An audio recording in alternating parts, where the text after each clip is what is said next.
the Sunshine State, the great state of Florida. And what does your Uncle Charlotte always say? The craziest people in America come from the Bronx and all of Florida.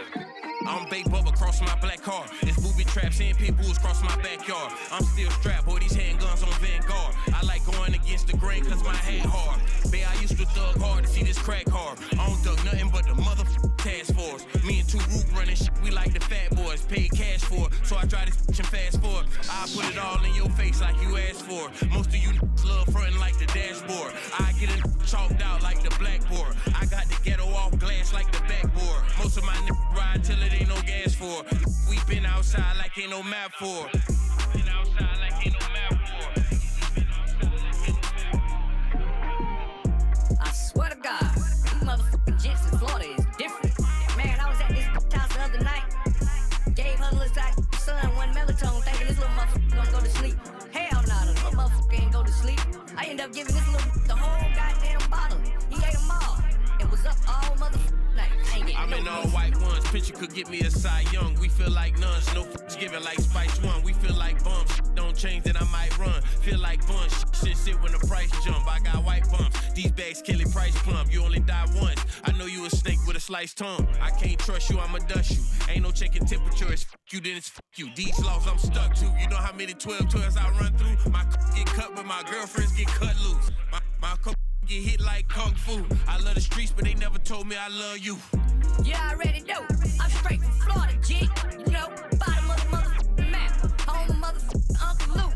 Home of Trick Daddy. Home of Kodak Black. Nothing but gold teeth, wigs, and motherfucking sticks. You already know.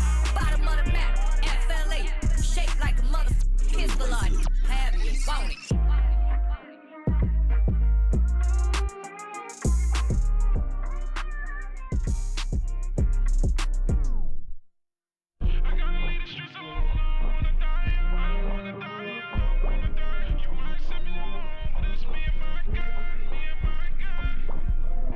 I ain't got no damn business at church. Cause all I be doing is looking at damn prints in that bitch. I'm talking about, man. You know how up it is? Like, you ever got hard in church before? Like, ain't that some shit? You get hard in church and you in there like, you know you wrong. You know you wrong, but... I forgot my damn. You are back on the Bench Podcast with Bubba and Pink, home of sports, music, and mayhem. Let me turn these microphones down. We're available on all, and I do mean all podcast streaming platforms, including here on YouTube. Please like, share, subscribe, all of that good stuff. Let me write in. I left my cup in the freezer, man. Oh, jeez. And if you're listening, let me see. What was in your cup? Can we ask? What's in my cup is in my cup. But I tell you, I left some tequila in the freezer because I had bought some Termana for black and them. Sometimes I pull up to their podcast. They shoot live every Tuesday. Yeah, and they all drink tequila and they drink Termana. I don't really drink Termana. It's okay though. I love tequila, so it really doesn't matter. Oh yeah, is that your preferred liquor? Yeah. Okay. Appreciate you, my man. You was listening. Oh, it's cold. I can attest. Thank you. Yeah. And so I bought it over there, all that good stuff, man. And then I bought it over here, and the guys here, man, they took it to town, man. Really? I only got a one cup out of it, but it's all good. That's funny. You know, maybe, if they can commit to come on the show and be guests, they can have more tequila. That's right. So shout out to those guys. You know what I mean? And all potential future guests. If tequila's your thing, Bubba's bringing a bottle. Yeah, man. Yeah. Kobe says happy Bubba and Pink Day. That's right. Yeah, you're right about that. Appointment viewing, man. What did we have a shot of on the show that one time? Was that tequila or something else? Yeah. That was my cousin's brand, the tequila. It's still doing well, La Ploma. Good. Yeah, good, man. Good. Yeah, man. That's a great brand, and they're doing well with it, man. Matter of fact, I gotta hit them up. Not for tequila, but for some money. They're doing well. Okay. So you're gonna be on the other side of that equation this time. Yeah, that's when you know you're doing well, man. When you're as black folks, you know you're doing well when people start hitting you up. When people start hitting you up for money, man. You know you're doing good. That's funny. I'm not a liquor drinker, but I am up for a shot here and there. Yeah. Shots is good. A shot is like a communal vibe. You generally don't do shots yourself, I guess, unless you're in a really dark place. But like, when people are out, it's like, hey, let's have a shot. That's right. That's right. There you go. Now, there's quite a few guys on our topics list today that might have been taking some shots here. Kawhi took a lot of shots and made them in his playoff performance. We'll talk about that. We're going to talk about the Lakers and Timberwolves series. And Kanye might have swallowed a few shots. Talking Kanye and all of these guys, Shannon Sharpe. The oral specialist. NFL draft. All of this good stuff and a lot more we're going to get into today. I had two quick things that I was thinking about. One is really quick. One is a short story that was for last week. But anyway, the first thing is I've finished my first official script. Okay. I did the animations and that was good. They require scripts, but when you cross over, writing a script is really damn hard to do. Not I want to say hard, but it's a lot of detail. It's different in writing a script for animation versus writing a script for whatever, a real life series. And it's just a lot of detail so it takes time. Because, it's you got to write, each scene, whether they're inside, outside, what the people are wearing, what they're, their different, moves and what they're doing with their hands and the how their face is going to be set up in this scene as far as do they look bewildered or happy or whatever. And that's before you get to anything that they're actually even saying. Yeah. And so it has to be so detailed. So I just finished my first script, excited about that. And now just got to find... Congratulations. Yeah, man. Just got to find the actors to do it. And then we're off to the races. Everything else is, as far as location and all that good stuff, and staff and all of that good stuff is already laid out. So if you're an aspiring actor, hit us up in the comments. Bubba might have a role for you. That's right. Aspiring, but also mature. Make sure you're open-minded. Open-minded. Okay. All right. And Kanye. And the other thing here is, last week when we were talking about the track situation, and I had a story, but I didn't want to spin it towards me because we had such good dialogue just talking about that situation and that guy or whatever. The murder, yeah. Yeah, the murder. Well, you make it sound like a regular track and field event. I mean, somebody ran a PR. Like, who cares?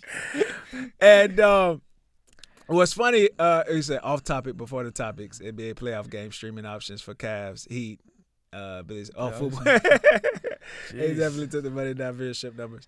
But really quick, when I was in the ninth grade center at Winter Park, yes, right. That's I was at Edgewater first, and then I transferred in the middle of the year to go to the ninth grade center. Okay. So I went halfway in. A lot of things happen in that unair conditioned gym. I have fond memories. Yeah, the ninth grade center. Yeah. Now at the time, my granddad, he had I went to go live with my granddad. That's the reason for the switch, and then also he had adopted two of my cousins, so we were all living together, but I didn't really know them like that. But they were from the trenches in Sanford, straight from the projects. Two project babies. Were they close in age to you, or kind of? Yes, they were close in age. The girl, it was a boy and a girl. They're brothers and sisters. Keisha was a couple of years younger than us. Wayne is like a year older than me at the time. Okay. Well, period, right? And but we that's unlikely to change. But we were both, me and Wayne and I, we were both at the ninth grade center. And so my first day, we both transferred at the same time, same day. And my first day, in the middle of the periods, I went to the restroom, right? So I don't know, in the middle of the second or third period or whatever, I went to the restroom. In the restroom, I find 3 white kids, right? 3 white kids just chilling in the bathroom. Not actually doing anything related to going to the bathroom. No, just skipping class or something or whatever, I guess.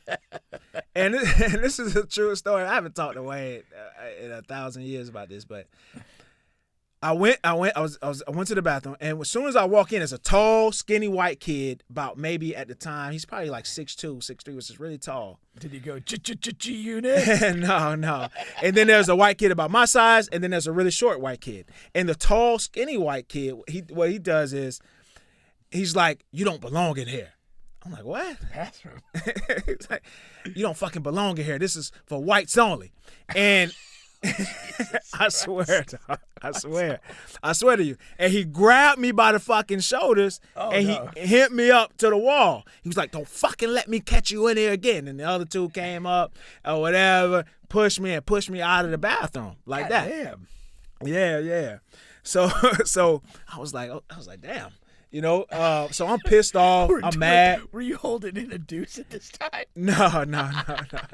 Just going to piss. So I'm mad. But so what I do is, you know, I already know, you know, where to go. So I go to Wayne. You know what I mean? I go to Wayne, and I'm like, cause I have other homeboys there. Yeah. At the time, but I don't know. I just went to Wayne. Wayne was like, all right. So the next day, we go, same bathroom, same time. He leaves his class, I leave my class. We go to the bathroom. 3 white boys in there again. Same guys. Same guys.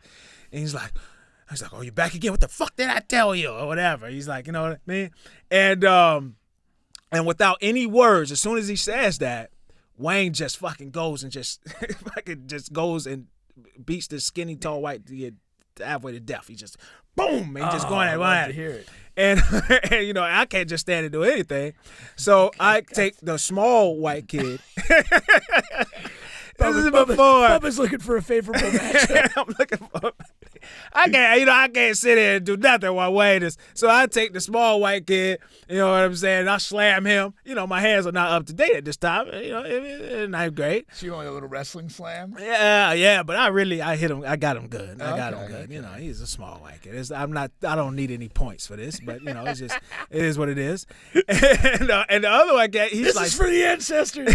He's like scared shitless, so he just doesn't do anything. So Tom Cruise was right. What's that? In Reacher. What did he say? He had the fight scene, and he's like, it was like 5 guys against him, and the guy's like, you're going to fight us? It's 5 against 1. He goes, no, it's 3 against 1 tops. There's the leader, you. There's 2 enthusiastic wingmen, and the other 2 guys always run. There you go. So you had a 3-man dynamic. There you go, man. Shout out to Wayne, man, for coming through for the family. That's awesome. Yeah, man. I mean, did you ever consider on some level that you were kind of like interrupting like a gay Ku Klux Klan threesome? Like those guys just need a little private time between classes and suck each other off. No, I don't think so, man. I don't think so. I actually became cool with one of them. Oh, really? Yeah. The small one that I slammed. Shout out to Nathan, man. That's awesome. Yeah, I became cool with Nathan. John knows Nathan. How did you guys? John knows all 3 of them, man. But how did you quash that down and become friends? Well, it was the tall white kid. I think he was the racist Klan member. Right, his but I mean, parents. at some moment, the other 2 were just riding. You and the together. other guy, like, what did you go? Hey man, I'm sorry, I slammed you or whatever. And I'm sorry, I was acting like a Klansman. Like, what do we got going? How does that get quashed? I ended up in the same class with him, and we were forced to be on the same like little team, if you will. Oh, I do like a group project type thing? Yeah. Did either of you mention the bathroom thing or no? Of course. Oh, okay. Of course it came up. Yeah. He told the other other group team members or whatever. Have a good laugh. Move on. That's awesome. Yeah. That's great. Let's move on to some sports here. All right, let's move on to some sports. So we're in the smack dab in the beginning of the NBA playoffs, firmly in the NBA playoffs, man. And there has been some really good games here. Let's not in the Thunder Memphis series. No, those games have been terrible.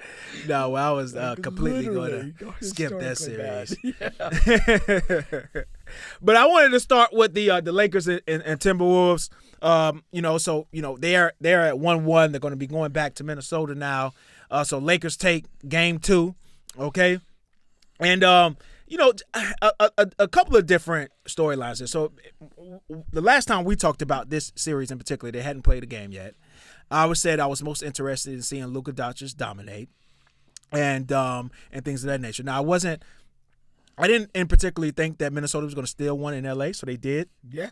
Shout out to Minnesota. I pretty much said they had no chance. in the series. Yeah, that was my But take last think week. about the two things that I said. Now, I was wrong about that. I didn't necessarily say whatever, but I did not think they were going to still want to end the Lakers. But I did think they were going to go to 6 or 7 game series. Yeah. And I told you it was because the Timberwolves role players were way better than the Lakers role players. Remember, I said that on the show. Yeah. And and that's just very true. I mean, the Lakers role players. Like Jackson Hayes, he's not. I've never been a fan of Jackson Hayes. He's not good. And I know Luka came over. He made him look good for a little while, just catching lobs. And if you're an athletic guy, Luka is going to make you look a little. But think about it.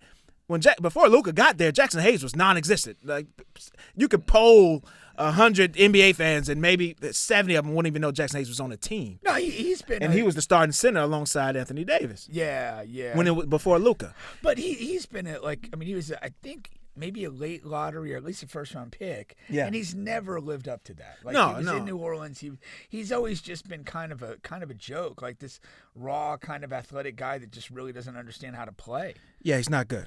And then you have the other guys the other role players who are really just one-way guys. The Vanderbilt is a one-way guy, and and it goes down the line. Austin Reeves has not played well yet in this series. He's been shooting really bad, but Luka has been phenomenal. I mean, he's competing on defense, and again, nobody can fucking stop him. And then you got Anthony Edwards.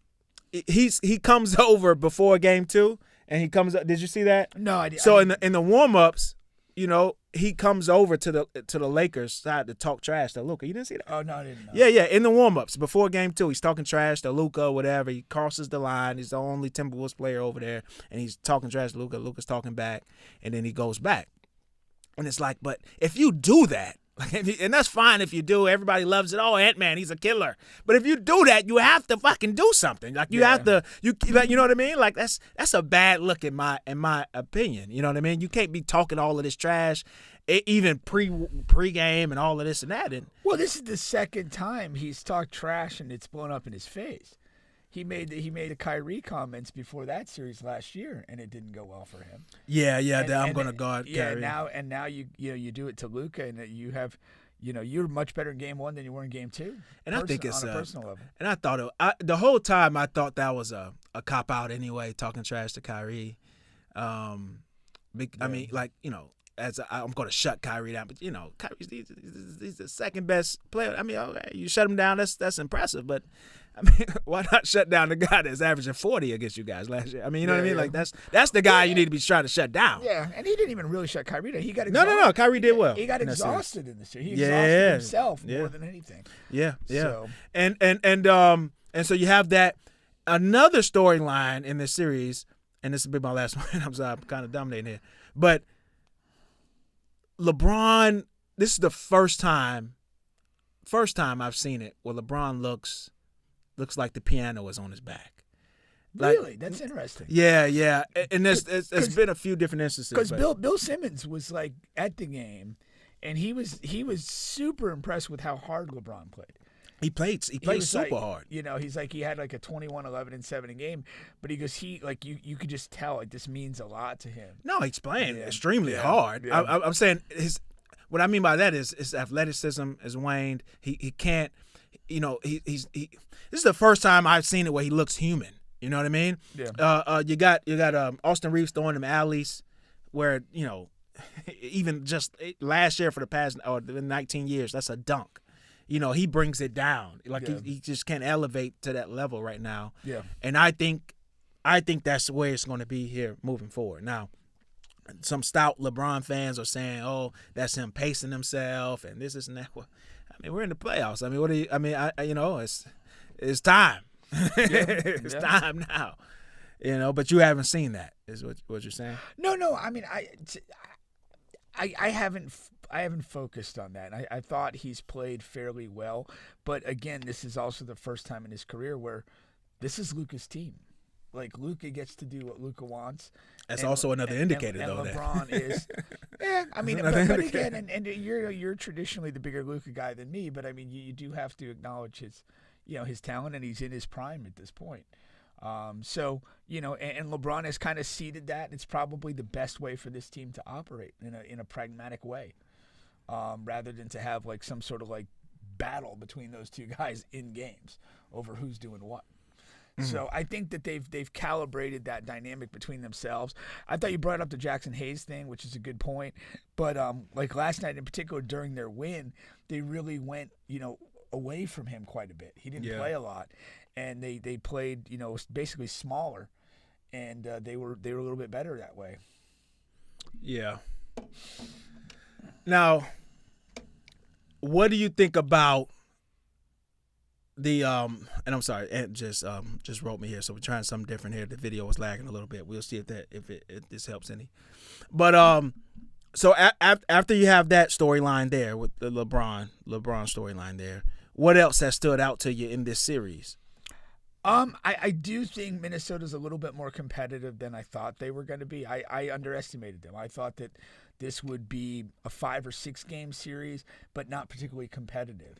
And by stealing that first game at home, and again, even though they didn't play particularly well last night, I mean, they didn't get blown out, and I think that they're going to go home for 2 games in a row, and we'll see what happens. So I do think it's an open series. I still think that their inability to really do anything to impede Luka is going to be their undoing. Here's why. I think as good as Ant is, he's going to have, if this goes 6 games, he'll probably have 2 bad games. I don't think Luka's going to have a bad game. And I think that at the end of the day, that's probably going to be the difference between the two teams. Luka is so many jump shots. He's definitely going to have a bad game for sure, just because of how he's getting his points. I mean, the ball is going in now, so shout out to him. But he's definitely going to have one. But Ant hasn't had a great game yet. I mean, I thought he was pretty good in game 1. He was 20 plus points. He wasn't 9 great. Assists. He wasn't great. His shooting percentage has been bad, and yes, he was able to deliver the basketball in game 1, 9 assists and things of that nature. But it wasn't a great game by any stretch of imagination. It was a good game, and they got the win. But he hasn't played great yet in this series, and so it'd be interesting to see if he goes back to Minnesota if he can do that. Okay, so the audio is good, video is lagging. We'll have to work on that. So we got view 2, yeah. Changing it up today. Trying to change it up a little bit. Okay. Now, on that though, but you kind of disagree with me there on that. On Anthony, Ant-Man. Oh, in what respect? As far as you said, great game, bad game, good game.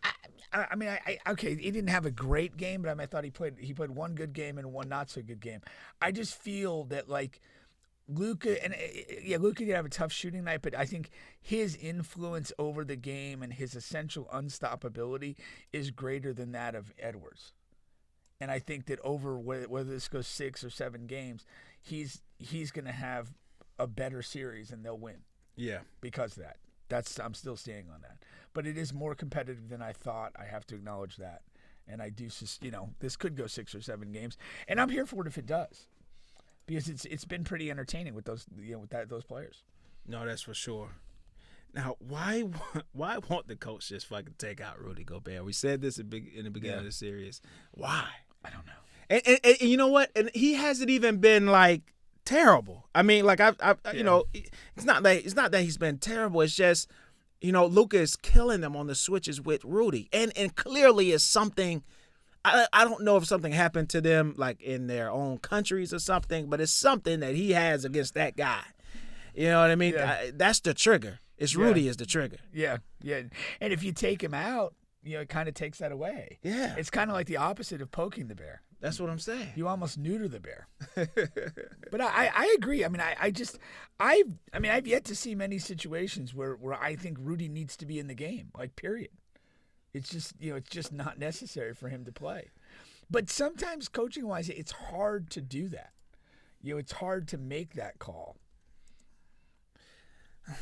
Yeah, and I see coaches struggle with that in both sports, and it's just come on, just pull the plug, man. I mean, what's, so we'll see if his minutes at least decreases over time. Yeah. Maybe we'll get that, but we'll see. I mean, for the Lakers, you want Rudy in as much as possible. So For sure.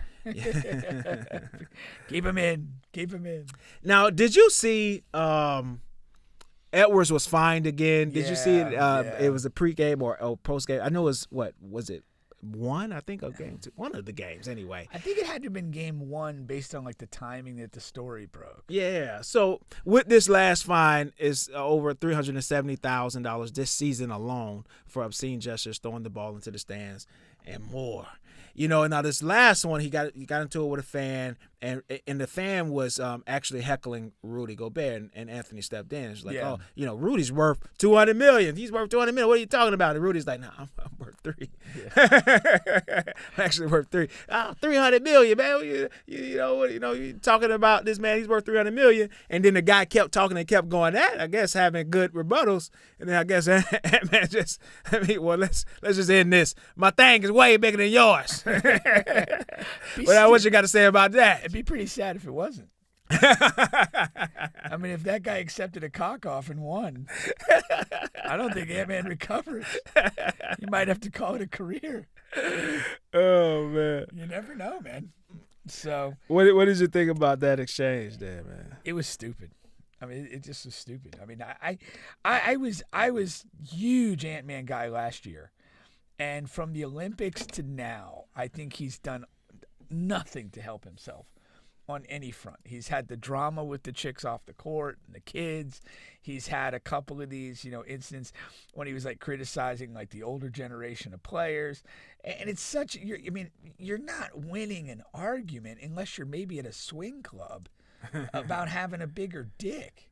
Like, it's just not relevant to getting heckled at an NBA game. Yeah.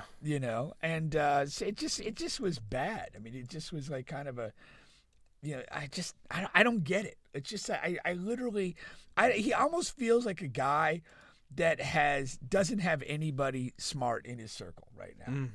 Nobody smart, nobody that he believes or trusts in his circle. And he's just kind of just acting too much off the cuff. Yeah. And he's not like, I mean, here's the thing. There's a certain reality.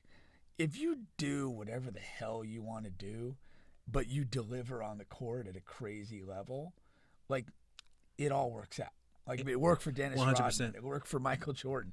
Played 36 holes of golf, drop your 40 and call it a day. But, like, when you're, you haven't been great.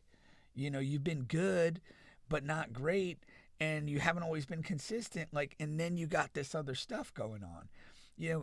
It's what they say, keep the main thing, like killing the court, and all this other stuff becomes kind of irrelevant. But you pop off, again, it's not even a basketball take. It's just a crude comeback. That's like, what are we doing with that? And if you don't win the series, you kind of look like a bigger jerk. Yeah. I mean, for his own sake, he needs to get somebody in his life that like he actually believes. But did you see Starting Five? I saw parts of it. I don't think that person exists. You think that was like a facade? No. I'm saying based on what we saw in Starting Five, in terms of his family and the people around him, I don't think he has that person in his life. Yeah. I didn't see any evidence of that in that show. I can buy that. And it certainly wasn't like a feature of the show. It wasn't like, they weren't trying to, to get to that content. But it doesn't feel like the people that he is surrounding himself with, they all feel like family and like kind of like low-level hanger-on yes men that are just happy for the ride. Yeah, but yes. But sometimes that doesn't make a big difference. Ja, by all accounts, his dad is there at every step of the moment. But I think his dad's kind of a useless fanboy. Oh, okay. You think he's I don't think, and apparently his mother's a cunt. I've heard that. Yeah. Yes, I've heard that. I think it's the same issue. Yeah. I mean, obviously Ant's not with the gunplay and the nonsense. Yeah. But I think that I think his dad's a fanboy. I think his mom is kind of a manipulative, pseudo evil person. It's just that thing. It's like you when you are in a unique space, you're super talented at something, you have money coming your way, like you want to seek out like mentors in different aspects of your life that are gonna move you forward and keep you accountable to what you're doing. And when you look at the small sample of what we saw in starting five and you see what his behavior has been, like prior to this season, everything he did was kind of like immaturely charming. Yeah. This year, it's like gotten to a point where it's like adult shit, and he ain't acting right. It's like that's got to change. Yeah. At some point, that's going to shorten your career in some meaningful way. And so he's in his own way, like he's crying out for like a mentor or somebody in his life that's going to be like, dude, wake the fuck up. You could print money or you can be an idiot. No, for sure. No, that's for sure. Now, moving along here, you got in the other series, Denver Nuggets versus the LA Clippers, you got Kawhi returning to old form here, okay? And you got all of these tweets, or just random tweets of people talking about the performance and things of that nature. Right out on the anniversary of Jesus' comeback, Kawhi drops 39. It was so impressive, man, to watch. I mean, first of all, a couple of stats for you. Kawhi is the only player, a non-center, who has had, multiple games shooting 70%, and scoring over 30. Yeah. That's incredible on all jump shots. And the thing about the jump shots that he's taking, man, they look so difficult. I mean, there's 1, 2, 3 hands in his face at all times. These are not like wide open shots. These are not all screens. These are not, you know what I mean? I do, but I don't. There can be people there, but the way he plays and the beauty of the way he plays is that his movements are so precise that he's unbothered by that. Yeah, he is. It's like 100%. he's gets to spots, he gets on balance, and so even when people are in the area or appear or feel to be in defensive positions, they're not actually disrupting him. No. And that's the thing that he does. And in a different way. He does it in a different way. He does it with like low gravity strength. And he's wide and he's balanced and he just gets to his spot and there's just not much you could do with it. KD does it with like the height and length. But the reality is both of those guys have an incredible capacity to play unbothered in what appears to be closely guarded situations. Yeah. And it's just so funny watching him. And another takeaway that I had from it is, I was watching actually, it's funny you mentioned Bill Simmons earlier. I was watching Bill Simmons today. Yeah. And both guys on there were saying, how, the height of Kawhi, the prime Kawhi, there was about a 4-year stretch. It's like, okay, if you just take that guy and compare him to the other greats, like where do you land? Because Kawhi, and another thing they were saying is he's one of the biggest what ifs in the history of the NBA because, what if Zaza doesn't like completely tear his knee to shit? And that's what has kind of, sparred all of this up to date. Yeah. Where would he land? Because he was on such a incredible pace. And I always say this too about Kawhi. He's the most impressive defender that I've ever seen. Like that I've watched from game to game. And that's excluding, I know guys say that Jordan and was a great defender. I know that Pippen was a great defender, all of that. Dennis. I didn't watch them from game to game. Just talking about from what I've seen, in this era, and I'll take the 2000s, like he's the most impressive defender I've ever seen. I always go back to that the playoff series with us, the Spurs and the Heat, was it? And Kawhi's checking in. I've said this a billion times. And Kawhi's checking in, and LeBron's like, "Oh shit!" Yeah, like that's That's striking fear. That's fear. That's like, oh, God damn, I don't want this man guarding me. Yeah. You know what I mean? Like, he was a fucking monster on defense. And then Kawhi couldn't score when he came out of college. He couldn't fucking score. He couldn't shoot. He was a rebounder and a trash man. That's how he got his points. He was a rebounder and a trash man and a defender, a lockdown defender. How did he fucking turn himself into this? Hard work. And again, it's not. I mean, I'm not a huge Kawhi guy. I'm generally not entertained watching him play. But part of that is like the hard work. Is he methodically ground out a hyper efficient offensive game, and it's not particularly fun to watch. He gets exactly the spots that he wants to get to. He gets there on balance, and he releases the shots that he wants. If you're smaller, which a lot of guys are, he'll bully you wherever the hell he wants to bully you. Because he's so strong. He's incredibly strong. But it's just mechanically efficient. But what he did, like he built it, because he didn't come in shooting it great. He didn't come in with a lot of offensive moves or anything like that. And when you watch him, it's not like a fluid, just instinctive thing. It is hyper mechanical. Yeah. He did the San Antonio Spurs stonecutter thing. He hammered and hammered and hammered away until he became this. He went to the lab and created all of that. That's what he did. And that's amazing. It was nothing to work off. And then we go back to what you were saying, the what ifs. I mean, it begins with the ankle injury in the Golden State Warriors series. Mm-hmm. Early in that series, they were beating the hell out of a great Warriors team. Yeah.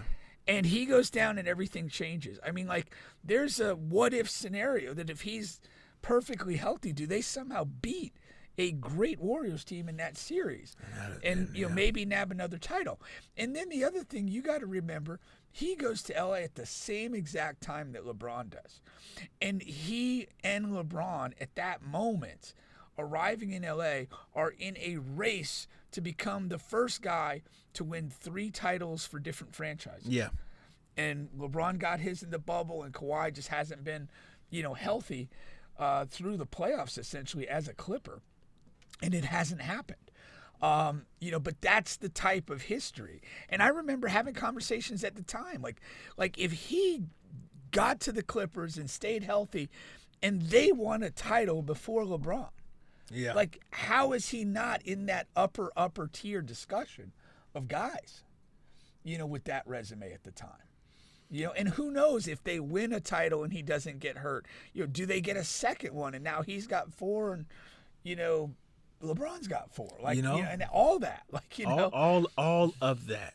All of that. I mean, so you're absolutely right. I mean, he's one of those, tremendous what-if guys that we have to look at. And so this is, obviously the other day was absolutely incredible. They have a good chance to win this series. Yeah.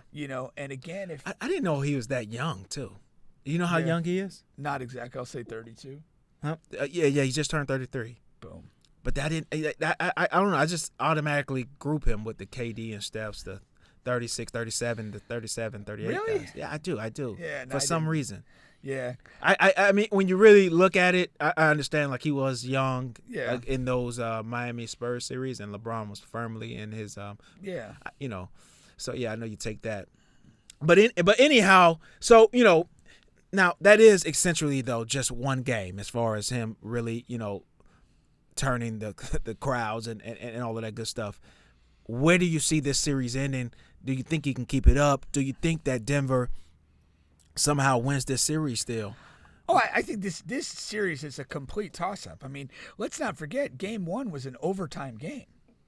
Yeah. This series is toe-to-toe. These are 2 even teams. Yes, even matchups. I mean, if both teams are healthy and have the right guys, there's no reason this doesn't go to 7 games. Yeah. If you had to bet on any aspect of this series, if you had to bet, do Clippers win, do Nuggets win, or does this thing go 7 games? I think the safest bet is it goes 7 games. Yeah, I do.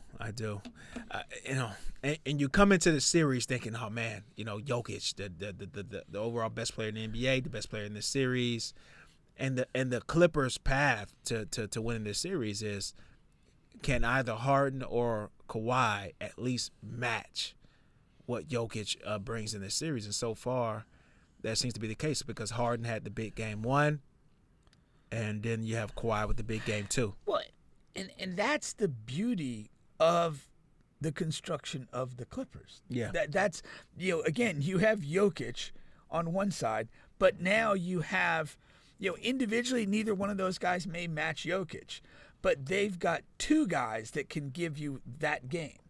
And like they need one of them to do it. Yeah. On a given night, and they're right there. So yeah, that's the beauty of the construction of this team, and they've kind of found and they're comfortable with the pieces around. I mean, Powell does his thing. Zubats is, does he has an impact. No, on Zubats games. is really good. Yeah. They have a nice roster when he's there. Yeah. It all kind of works, and they've got these 2 great players that can take over offensively. I am in absolute love with the Clippers front office. Yeah. I just fucking love when guys are smart. You have a Clippers team who was injured and hurt the season prior, right? And you roll into the offseason with Kawhi and Paul George as free agents, and they tell both guys, hey, we want both of you guys back, but this is the number. This is the number. Kawhi, you've been hurt. You're our guy, but you have been hurt. We can't give you the super max. This is what we believe.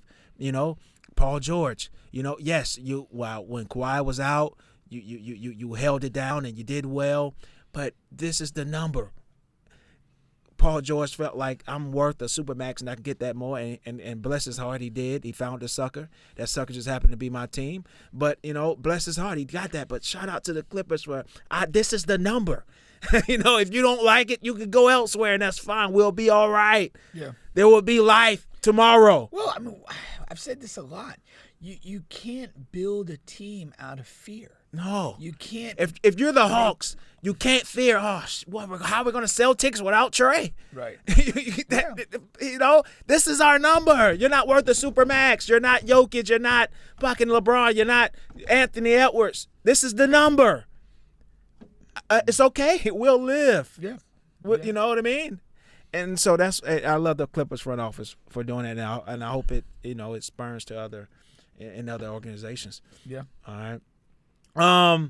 You're still on the bench podcast with Bubba and Pink, home of sports, music, and mayhem. We're available on all podcast streaming platforms, including here on YouTube. Please like, share, subscribe, all of that good stuff. Again, thank you guys for working with us here. I know the video is lagging a little bit, but the audio is perfect. The audio is fine, and the audio is what matters. You know what I mean? All right. I know you like to see us from time to time, but hey, All right. Let's go here. Let's go to more NBA. We're in the NBA thing here. Yeah. I had something for Giannis here. So the Milwaukee Bucks are down 0-2 to the Indiana Pacers. Yeah, credit to you. You've called for 2 years now that the Pacers are an uncomfortable opponent for Milwaukee. Yeah, they just are, and they are a rivalry. And I see other platforms talking about it now. But they are officially a rivalry. And but I do believe the Pacers have the number. Now, what's interesting is 2 teams, 2 shitty places to live. I hear decent things about Indiana. 1 round, 1 winner. but Milwaukee actually didn't those bastards give us Mike Pence? Maybe. Yeah. So fuck them. Milwaukee did beat Indiana during the regular season 3-1. Okay, and so Milwaukee has, on paper, they have the talent to beat Indiana. They have what it takes. There's but they in real life they don't. Well, That's what it comes down to. The ball moves so freely for Indianapolis. Yeah, and they have so many guys. I mean, nobody's as good as Giannis on their team, but they have so many guys that that can hit a shot. And there's so many possessions in those games where the ball just swings, whatever, and then it's Halliburton scores, it swings, Siakam scores, and it just move the goddamn ball. It's hard to guard. Yeah, and they just have way more possessions where it gets swung around, and a willing, capable guy takes essentially a simple shot and it hurts you. And the Bucks got fucking nothing. If Giannis doesn't do it, they've got nothing. They don't. Now, they did get a hell of a game out of Bobby Portis. And Portis is a big game hunter. But Bobby Portis is and I respect him because he shoots the ball well. He's not a guy that goes like 2 for 10 in a playoff game. In big games, yeah. But he has to feed off the trough of Giannis. Oh, 100%. He's not a shot creator. Yeah, and so that's he's a the shot thing. maker. But they don't like Dame doesn't create any offense. Nobody else does. It literally comes down to Giannis having to kind of do everything. It's just not an effective way to play basketball. They swung and missed on Kuzma. I'd call that. You did call it, and I was on the fence. I thought that maybe he could. Kobe says we hate Doc Rivers. Yes, we do. Bitch never changes his stripes. Talking about from Kuzma. Yeah. I thought because he was young, he did have a role on the Lakers championship team, but the problem is it was a smaller role that he did well in. And then you go to the depths of the fucking Red Sea in Washington, and you sort of the Dallas got a good deal out of Gafford, who was over in Washington dying a slow death, and so there are times where you can pick up guys from awful teams. I just don't think he's the profile of that guy. He's not. So this is a guy, and I saw him in the summer league in Vegas with Lonzo Ball, and he was really good. He was skilled offensively. He could shoot. He was a really nice, sized guy. Yeah. And he got to LA, and it was that LA thing where you kind of become like an early star based on nothing. And what did he do with that? He became like a tattoo guy. He became a let's change my hair guy. He became like this LA guy. Yeah. And he had the one, he's not talentless, but he had the one passenger role on the title team. And he didn't have a big role, which is what you're saying, and he never grew as a player. Never. Then he just went to a dysfunctional organization. Now you're going to trade him back to a playoff team that has aspirations and think he's primed to do that? Jordan Poole ain't coming back to play a vital role for anybody ever. Ever. And the same is true of Kyle Kuzma. He lost himself as a basketball craftsman in LA. That's what he did. And it's never coming back. The move for him was to go from the Lakers, directly from the Lakers to another playoff contending team. You don't think so? No, the move to him was stop dyeing your hair and getting more tattoos when you're in LA. Be a fucking hooper. So you're saying he actually lost it himself. in LA. Okay, I got you. That's the thing. And you come out in game one, you have zeros across the board. That is fucking dozen donuts for the office. That's so hard to do. Damn right. For a 6'10" man, a young man, a 6'10" young athletic man, that is not one rebound, one steal, one foul, just zeros across the board. Zero fouls. For a team that runs as fast as Indiana, they have so many offensive possessions, you can't touch a soul. Throw somebody on the ground. Do something. Just terrible, man. That was awful. That was awful. Yeah. And then you have that piece of it. Then you have Dame. Both of us have been sour on Dame for the last couple of years. And you have Dame in game one. He's chirping at Halliburton and he's going at him and him and how he's been pissed off at Halliburton ever since they kicked him out of the in season tournament. Oh, okay. And Halliburton did the Dame time because he hit the game winner, and Dame got pissed at that and he's been going at him ever since. But ever since then, Halliburton has been severely outplaying him. But it's the same thing we had with Anna a couple stories ago. If you're going to talk trash when you're not in uniform and then you get in uniform, you better play like a motherfucker, man. You better be a dog. And he just comes out with another irrelevant fucking performance. And I know people are saying, "Oh, but it's his first game back, and this and that." Well, then you gotta talk. Then don't talk. Don't talk. You screw up the expectations when you open your mouth. Yeah, just man. Be quiet. Be focused. That's it. What's wrong with that? If he doesn't chirp at all and he comes out and has the exact same game, it's easy to say, "Oh, he's getting back. Hopefully, he'll grow into the series. They'll be at home in game 3." No, you talk and you're all upset about a guy who stole your cheesy ass gesture in your meaningless fucking career. You overhyped piece of shit. Focus on rapping like fucking Kadarius Toney. Oh man, I didn't know you knew Tony was rapping. I knew Tony was rapping. I saw the thing. I was like, oh, that's right up his alley. Yeah. Yeah, I saw that. Nah, but damn, it's over. Yeah, and I mean, he just has the profile of the older guy who still think he has the juice. Yeah. And he doesn't have the The juice only anymore. thing he It's can all do mental. is the only place he can go now is he can be the older guy at the gym that has like a heavy scent of liquor on his breath when he's guarding. That's what he needs to be. And then And mysteriously leave mid game. Things aren't going his way. so that leads us. Hey, it's 11-4. I gotta pick up my kids.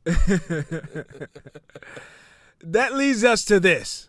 Because, Giannis has been getting questions about it. And, of course, he's in the middle of a playoff thing. So he has to say, oh, I'm committed to the market, this and that. Yeah. But we know that Giannis always leaves tea leaves in all seasons about, hey, if this team is not.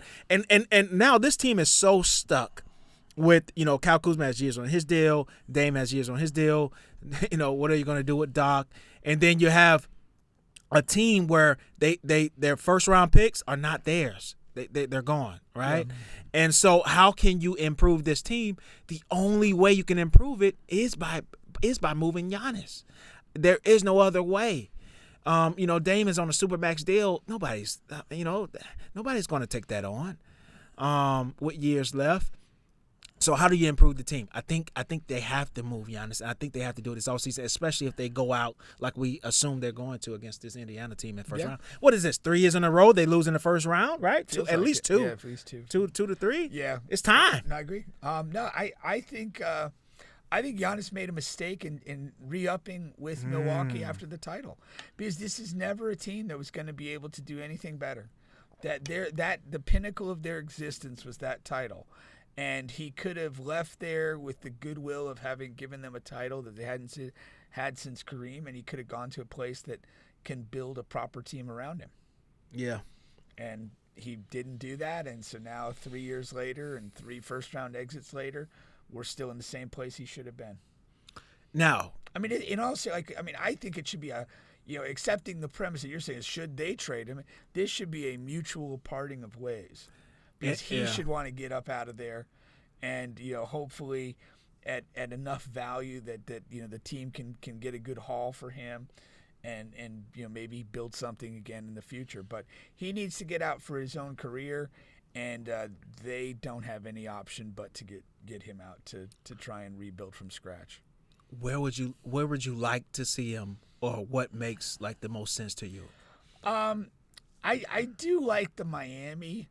Because I like Miami's, ambition. I think that they'll do whatever it takes to try to, just kind of strike while the iron's hot, and they have him. That's totally cool. Is Houston interesting at all to you? It is interesting. I think I like some of the pieces they have. It would have to be for Sengun and others. They would have the young pieces to probably make a trade like that would make sense for them. Yeah. But again, what does the roster look like? What pieces are you keeping, and what does the roster look like? Like I said, it would have. I've seen all the mock trades. It would have to Sengun would 100% have to be in that deal. Yeah. And then it's one other young piece, maybe a Jabari, or maybe get rid of Jabari 100%, or maybe one of the guards, and then some picks, and then you got 2 to 3 because Houston has a ton of picks. Yeah.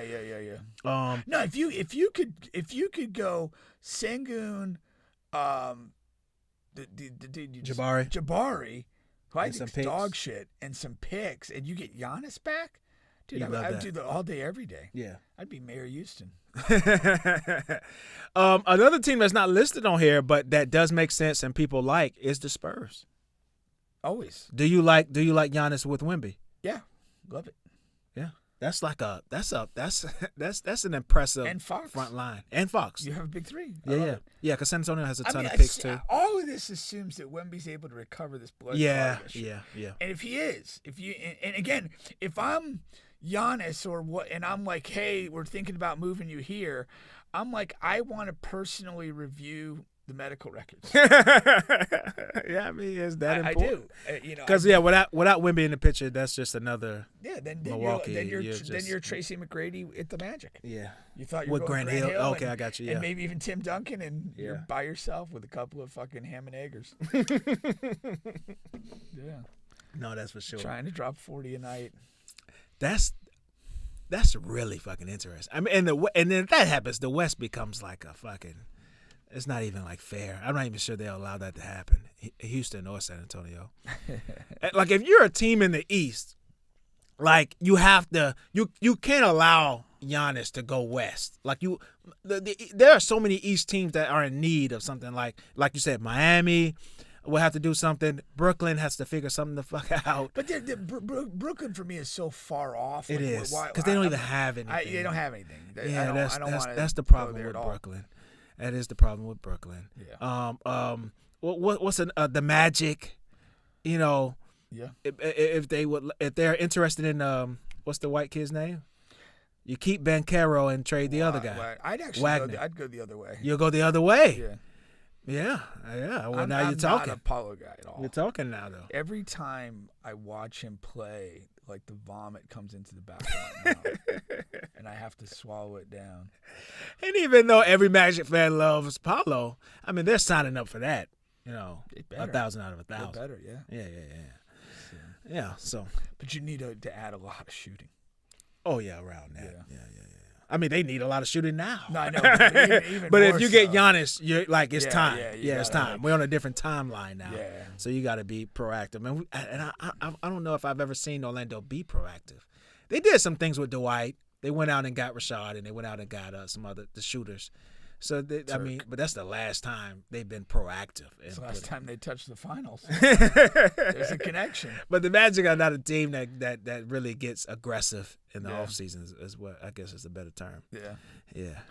I mean, in all seriousness, like beginning with Shaq, and then McGrady, like the history of the franchise is that they're not the place to stay.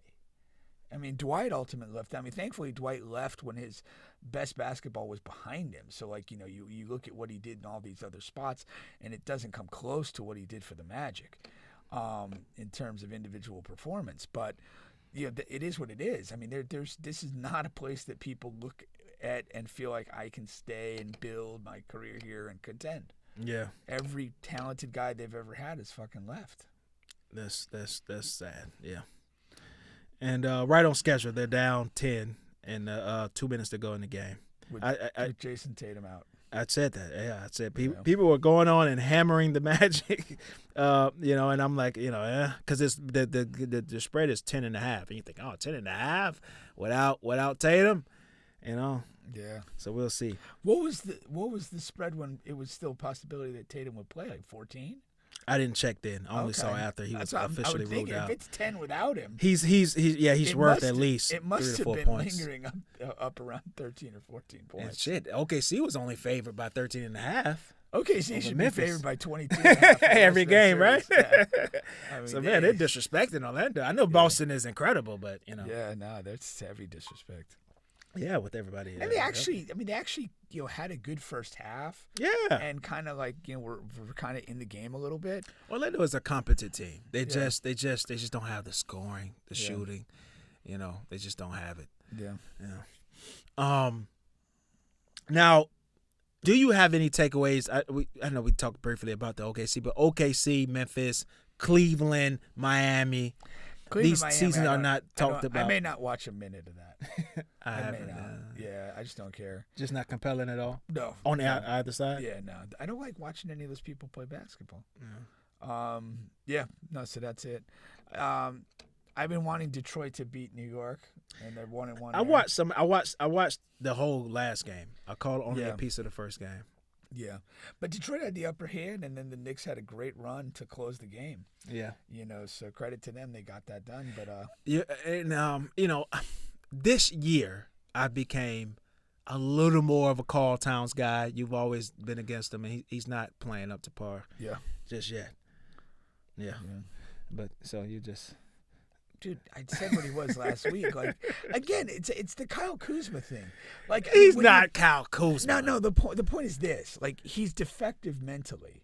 That's what he is. You think so? That's hell yeah, dude. No man uses two different voices unless you're a trained comedian. You and these voices. No man does It's that. true. I mean, yeah. I mean that is indicative of some sort of like internal insecurity. Yeah. That's what that is. And great champions are not like, they're not insecure that way. I'll tell you what, 10 points and 6 rebounds, you got to do better than that.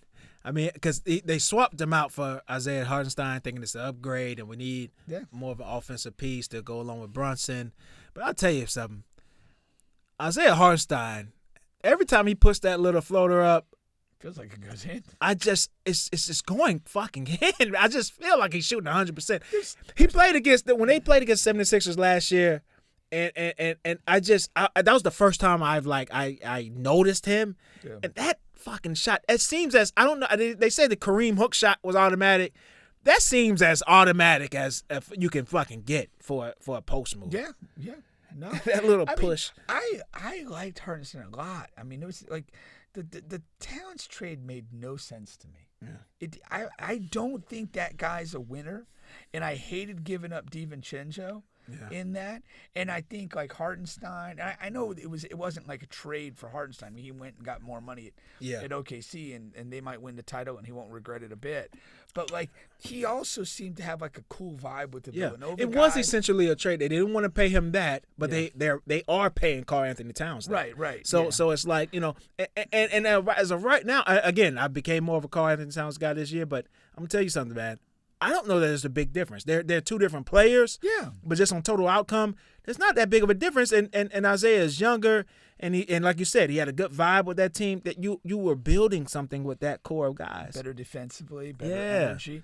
And like Towns, if you think, okay, so in playoff basketball, he's a really good shooter. Yeah. But shooting is somewhat inherently inconsistent, and he's also a guy that, as a shooter, he needs people to set that up. He's not. Yeah, this is not the Kawhi Leonard shooting we're talking about. And then when you're like, he's not. Like, can he score around the basket? Yes, he can. He doesn't do it tremendously efficiently. One of my pet peeves is when he does attack the basket, he's a head down, here I come guy. Every time. And he gets charges, he gets in collisions where nothing's called and the ball goes astray. That's not what you need in playoff basketball, because it's physical already. You need guys that create clean shooting opportunities. You know, that's what like Kawhi is not necessarily bowling it with his head down into three guys. Yeah. He's still like, there's this place here or a shot I want to get to, and I'm gonna get it. You know, I typically don't pick up guys like that because he's closer to Ben Simmons than he is to fucking, you know, Charles Barkley or whatever. Hell yeah. Mentally wise. Like and I don't typically go for guys like that. Yeah. Maybe this could be a turning point moment for you. Hopefully so. You'll never, like, let's hope you never make that mistake again. Like that when you're evaluating guys that you want to put in your camp. Yeah. They got to fit a mental profile. I just didn't take the mental profile into account. You have to, man. I have to do that moving forward. You gotta watch Mindhunter on Netflix. Get you right, man. But I haven't released them. I'm going to hold on to them, and we'll just see where this series goes. Sometimes you gotta acknowledge a loss. Move on. Sever ties. Now, I find myself rooting for Detroit, though. You know, it is funny with the whole Tobias thing, because he is producing, but Tobias is a professional. I always said he didn't live up to what we were paying him. That's all. But he's a professional basketball player. Like he's a good role player. That's why Kevin Capers was coming for you.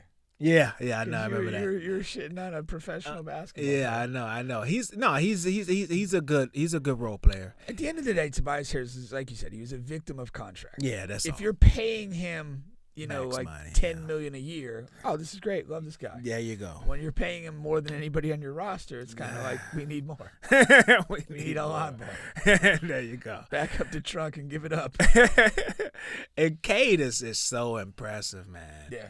He's so impressive. And and when you're looking at this series, it's like, okay, because I've seen a lot of other, people say, okay, so who do you want, Cade or Jalen? And Jalen is performing, and he always performs in the playoffs. He just won the NBA Clutch Player of the Year, which is sort of a newer award. Yeah. But he won it this year, and he really is. I don't want any small scoring guards in my camp. Well, and, You know what I mean? I'm a small non-scoring guard, but I hate small players. Yeah. I don't like them. Everything he does looks so hard. It just looks like he's expending so much energy. Yeah, and again, like I mean, as a competitor, as a dude, like I respect the hell out of him. 100%. But like, there's no way that if I could take him or Cade, I'm not taking Cade. You know what I mean? And you know what I thought about during when Cade had it rolling a little bit in the game? I thought about 2028 in LA. Oh. because we had the thing, we had kind of a bitter discussion about like, hey, LeBron's gonna be like all the guys that did all the heavy lifting are gonna be gone. Yeah. But I'm like, the other teams have issues too. Like, yeah. Guys are 100%. that are key to what they do, and the depth of our pipeline, if identified properly, will help us. And like Cade's probably one of those guys. Didn't get a whiff of the Olympic team, but if he continues on the trajectory of his current play, he'll be an easy shoe-in to be on that roster, and might be one of the guys that's leaned on heavily. And we'll be pleased to have him. Yeah. I mean, you're so right on that, because we were fishing for names and we're like, oh man, But guys like Cade, and then there's going to be other guys that are going to emerge. You know what I mean? By that time, Yeah. And at the end of the day, you'll be fine. We'll be fine. Yeah. But yes, you're 100% right on that. Cade is a guy you just pencil him in right now as a starter. Health assuming, and you're going to be like 100% okay. Yeah. I like it. All right. Yes, you're still on the bench podcast with Bubba and Pink, home of sports, music, and mayhem. Let's get into some foolishness here. It's never too late for foolishness. No, it's never too late for foolishness. That was a good NBA segment. Okay, let's go here, man. There's a few different angles here to hit with our guy here, Shannon Sharpe. He might have already hit a ball. Of course, you got the text messages coming out and lawsuits, and then allegedly he tried to dim this before it all came out with offering her $10 million, and then now she's suing for $50 million, and then as they always do, Twitter or whatever, social media, they find the girl. This is the girl. I was sending this to people on IG like, is she worth all the trouble? I sent it to you too. You did. What did I say? It was 100%, but 100%. Not only you, everybody I sent it to was like, no, hell no. But you said she's white. You just typed back 2 words. She's white. So does that mean no matter what? As long as damn well. This ain't your first rodeo. We've known each other a while. And so here's my take on it. First of all, because there's a few different angles here. First angle, one is new here that you haven't heard me say. Shannon Sharpe is one of the guys right now who is untouchable in the black community. You get around a bunch of black folks, if you say anything bad about Shannon Sharpe, somebody's going to have something to say to you. He's like one of the protected. You got Dion is in that group. Dion is probably the head of that group right now. Yeah. Obama was in that group once before, probably still in it, but especially when he was more prominent in the news. Obama's one of those guys. So it doesn't have to be just sports related, but just over the course of time, sometimes black people just nominate and pick a person. And this is our guy. You just better not say anything bad about him. But I do think a lot of the stuff, that Shannon has done has been manufactured. This I don't believe so. I think, but what happens? No, what do you think has been manufactured? What do you mean the IG, like the IG live thing. I think that's all. Yeah, okay. I think that's him putting stuff out for him to stay relevant. I 1,000%. I know he's came out on his show plenty of times and said, why would I do that? Well, come on, man. It just doesn't make sense. You can't just fucking turn your phone on and go IG Live. There's steps you have to take. I agree that felt really weird. Yeah. But, like, he's been pretty relevant in that window of time. I mean, I was like post-Cat Williams. Yeah, I but mean, to stay going viral, it's a game plan. It's a game plan, and it's a solid game plan as well to stay on top and to stay relevant in the news, to keep going viral some kind of way, manufacture viral moments. And the reason why I bring that up is because I'm not sure how long he's going to stay in that protected class of for black folks, because right now you're turning off black women. And, that's been the biggest thing trending on black Twitter is a lot of black women are because, on his show, regardless, when him and Ocho talk, I guess you feel like it's all jokes when they're together because they do a lot of joking and laughing and talking stories. But Shannon Sharpe will tell you plainly, he only deals with young women, and he'll tell you how he deals with a lot of white and Spanish women. He tells you that plainly. Oh, that's been his thing? That's been his thing. Okay. But I guess you don't really believe it until you see it. And then I guess that's been the turn. Why wouldn't you believe it, though? Because I didn't even believe it with the young women. I always thought that was a running joke. Or I always thought about, he's reminiscing about his time as a Baltimore Raven. I didn't know he's talking about him right now at this big old ripe age of whatever, 56. mid-50s, late 50s. Yeah. Dealing with 19, 20-year-olds. That didn't compute for me. Okay. Until you see this. And even the lady in that IG video, she didn't look that young. I mean, she looked whatever, late 20s, early 30s. Yeah. Even though you don't get to see her that much. So yeah, and so when you see this, so now you have and the reason why I say different components to this, because you have that piece of it. You do have how do some people don't feel right about him dealing with somebody that young. And then you also have his professional piece, because you have Stephen A. who went on his podcast and he was like, the president of Disney and our bosses at ESPN, they're reviewing this and they're going to sit down and talk with Shannon and things like that. And I'm like, yeah, because this has been like in the past, 2 to 3 months, there's been multiple situations. So I'm sure they're going to sit down like, hey, Well, I was going to say like you go like The thing with Ocho, there is like a lot of sex talk in that. Yeah. It's not. I mean, it's prevalent there in their thing a lot. It's not. I mean, when he does the podcast thing, it might touch on it, but it's generally not heavy. Yeah. Like that. And then did you see the clip too when the lady I don't like, the comedian he had on the podcast? He's had a couple. Monique. Okay. She literally said to his face in that thing. Yeah. And I forgot, what that she said it, but she was literally the one about white young, girls or younger girls? Both. It was young and white, all that. It's like the thing. But I guess it's kind of funny though, if you think about a dude like that. I don't know, has he ever been married? I know he has a daughter, right? Yeah. I don't know if he's ever been married or if that was something that happened briefly or whatever. But if you look at a guy like that, 56-year-old dude, you are, it seems for a while at least single. And again, it's are you real? To me, when you're in that age group, you probably if there's some woman in your life that's been a lot ride or die for a long time or whatever, you probably have some loyalty to her, and maybe you do some stuff on the side, whatever. But it doesn't feel like he has that person in his life. And so it feels like he's this 56-year-old dude who's got celebrity, who's got money, and it's okay, what am I going to do with that? I'm going to go chase the young girl. I mean, that seems like what in actuality, he's been doing. I think it's all based around control and things like that. I don't mean to cut you off. No, and I don't disagree with that, because that's the thing. It's maybe he feels he's got the money and the persona to attract them to his orbit, and then when they're in his orbit, it's he kind of drives the show. He's bringing the money to the table. He's bringing the experience and whatever. Yeah, so you can move how you want to move. Exactly. And so it doesn't seem, especially if he's I don't remember him making as many statements on that, as a thing, but apparently that's his thing.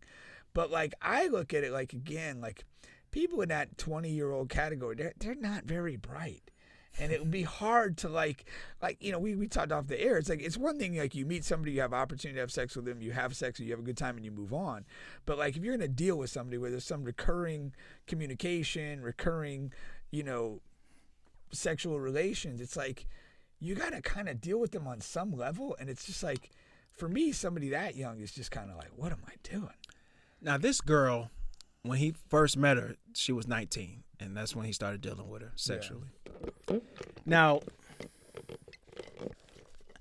I do not put this in the same category because I understand it's legal. And another thing too, I don't look at it bad or whatever. It's whatever. It's his life. Whatever. You're mid-50s, late 50s. You like dealing with 19, 20-year-old women.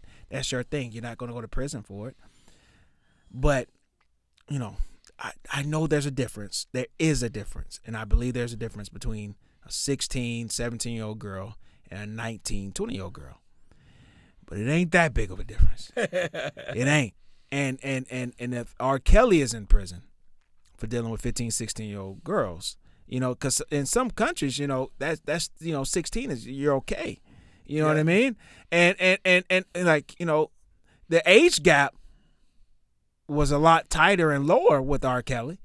R. Kelly was in like, mid, late 30s at this time when he was dealing with those girls. You know what I'm saying? Late 20s, mid 30s when he was in his prime as far as musically and all of that stuff. And, and those girls was whatever, 15, 16, allegedly. Well, I guess now it's not even allegedly. He's in prison. He's in prison. And then now you have, Shannon, there's a larger gap. Do with that what you want. Again, I don't give a damn. Yeah. It's legal, so he can do whatever. Have a whole fucking stable of fucking 19-year-olds. You know what I mean? But I'm just saying, man, that's, it is what it is. Yeah. Now, well, if you're looking at it from like kind of like sexual power dynamics and things of that nature, like 18 at the end of the day is kind of like an arbitrary number. Yeah. I mean, it could be 16, it could be 20. Like it's kind of arbitrary. 18 kind of lines up with a few things societally. Basically, at about 18, most people are graduating like high school. So now theoretically, if you're not on a college path, you're on an adult path into work life. And 18 corresponds to like your right to vote and some things like that. And so I mean, there's a certain arbitrary element to 18. So like your point being is like by law, if you're 18 or above, it's legal to have sexual relations, but that's kind of like an arbitrary designation. And if you're looking at it from like an age gap perspective and a maturity differential, it could be, literally almost as bad. Yeah. From that. Yeah. So what do you now from a legal standpoint? We saw the text messages now. I when we talked on the phone, I was saying, I really want to see his responses to this. For sure. I want you to put a big black baby inside of me. That is nuts. That's a nuts. That's a wild thing to say. Yeah. And she was saying a lot of other wild stuff. She's a wild girl. For 1920, she knows how to talk. she can talk, boy. She probably got it from her mom. She can talk, man. And so I know Shannon is meeting that and exceeding that in his messages back to her. For sure. But from a legal standpoint, I stand on this. I always say this. I wish, and hopefully Trump is watching. I hope they could do something where they fucking from the afterlife. They take the civil when in situations like this. I just wish they could take the civil piece out of it and just go directly to she's talking about rape and fucking I messed up. Rape and other stuff too, as sexual assault and battery and stuff like that. I wish that they could take civil out of it and fucking go straight to criminal. Yeah. You know what I mean? Yeah, and that's the big dilemma in these situations. Now, this is nothing that, to my understanding, the police have ever been interested in pursuing. Yeah.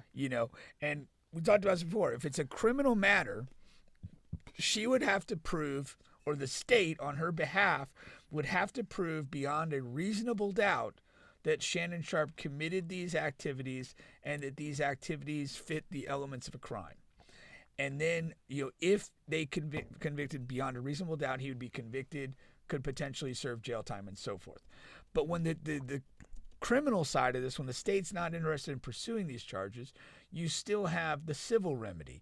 And the problem with the civil remedy is it's a lighter standard of proof.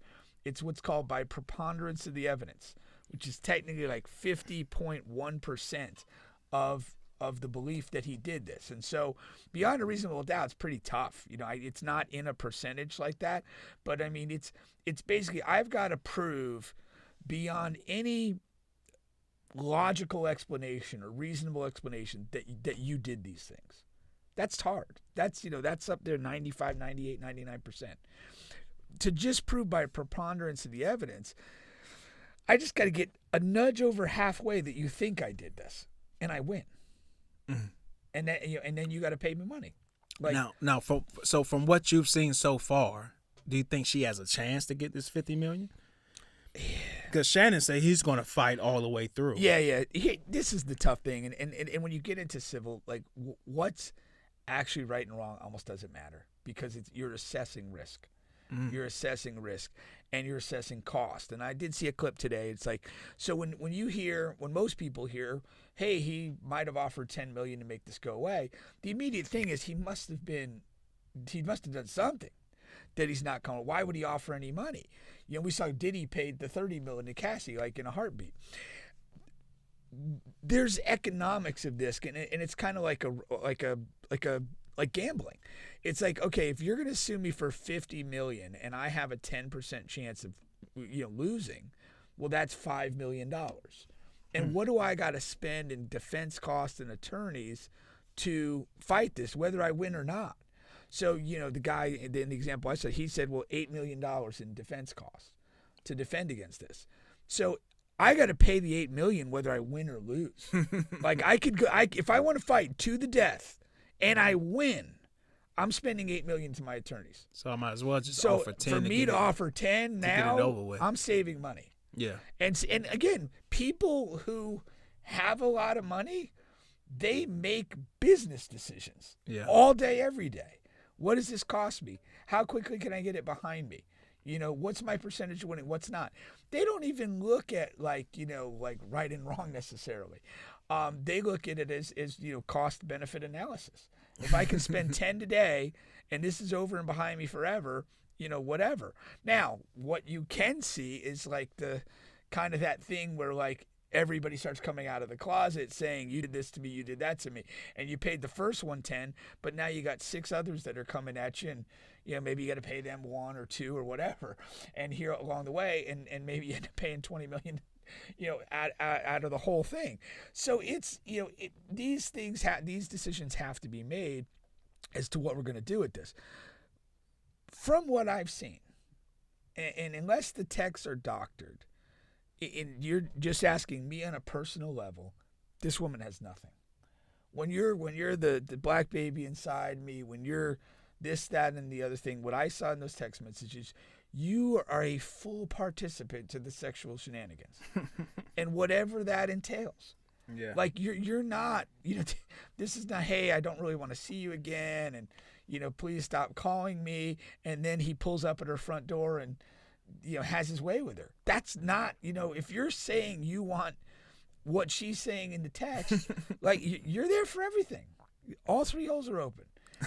And it is what it is, and like it's kind of bullshit to turn around and now say, oh, hey, this is wrong. It's so crazy that they can just do this over and over again. Yeah, it's like a game. It's like a book of plays, and they just go to the same play over and run it over and over again until they stop it. And they just haven't been able to stop the play. No, I agree. I just it's just. It's all filthy. It's all filthy. This girl, again, she's like an OnlyFans person. Yeah. She's whatever, one of these social media influencers. Like, and you're having sexual relations with a guy, you're texting him like this. It's like, just accept it. You made these decisions. If you don't want it anymore, and you give him a clear thing, hey, this is over, man. Get the hell out of here. And then at that point, like, he kind of persists and gets into a situation of harassing you, get the restraining order. If he violates it, throw him in jail. Then whatever. But like, if this is just, if this is how you all got down, it is what it is. And it's sort of a win-win for her, because two things. Number one, of course, if she wins the $50 million lawsuit. But number two, even if she loses, you know how many random dumb guys now that she's out? Already, her OnlyFans is through the roof. For sure. Right now. For sure. Today, her OnlyFans is at an all-time high. Yeah. So she wins no matter what. Yeah. Yeah. And Shannon, I mean, he's doing well, so whatever, he cares. Well, but you're the reason why she's winning right And the now. reality is he loses no matter what. Yeah. Because, like I said, even if the clock is already running on the legal team right now. Yeah. His relationship with ESPN is in peril. Like, he's already lost.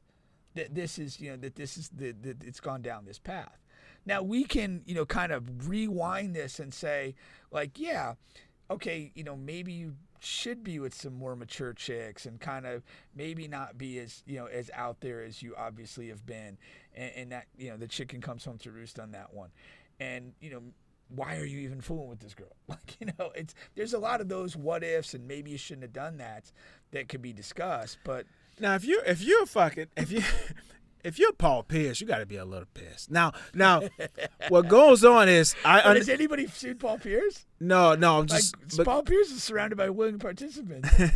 But just like in sports, right? The better players, they get a longer leash. And I understand that. I'm sure Paul understands that. But, like, ESPN fired him just because he had, like, girls. He went live on his social media account and just had girls that they were, like, they call them sex workers or whatever you want to say. They were fucking tricks. And they were there, but they weren't, like, butt-ass naked or whatever. They would they would look like a little house party, like a little event, and he was playing cards, he was smoking a cigar, and he had girls walking around and stuff. And they fired him because of that. Yeah. Shannon was on IG Live actually fucking. Yeah, that's true. You know what I mean? And Paul got fired right away. Yeah. And so I know he got to be pissed at this. And then you got this, and ESPN, I'm sure they're gonna keep Shannon, especially after this, because this is not even. I think it just looks bad. Yeah. Well, no, I mean, if this goes south, he could lose it. Yeah. If this really goes south, if you get the avalanche of allegations popping up and different people popping up, it could get to a point where they just need to get the hell away from it. And they're going to release the video. I mean, and Shannon got ahead of it. It's like, yeah, they're going to release. It's funny how he said it. And they're going to release a 2-minute. What he was saying, a 2-3 minute video. First of all, it was 10.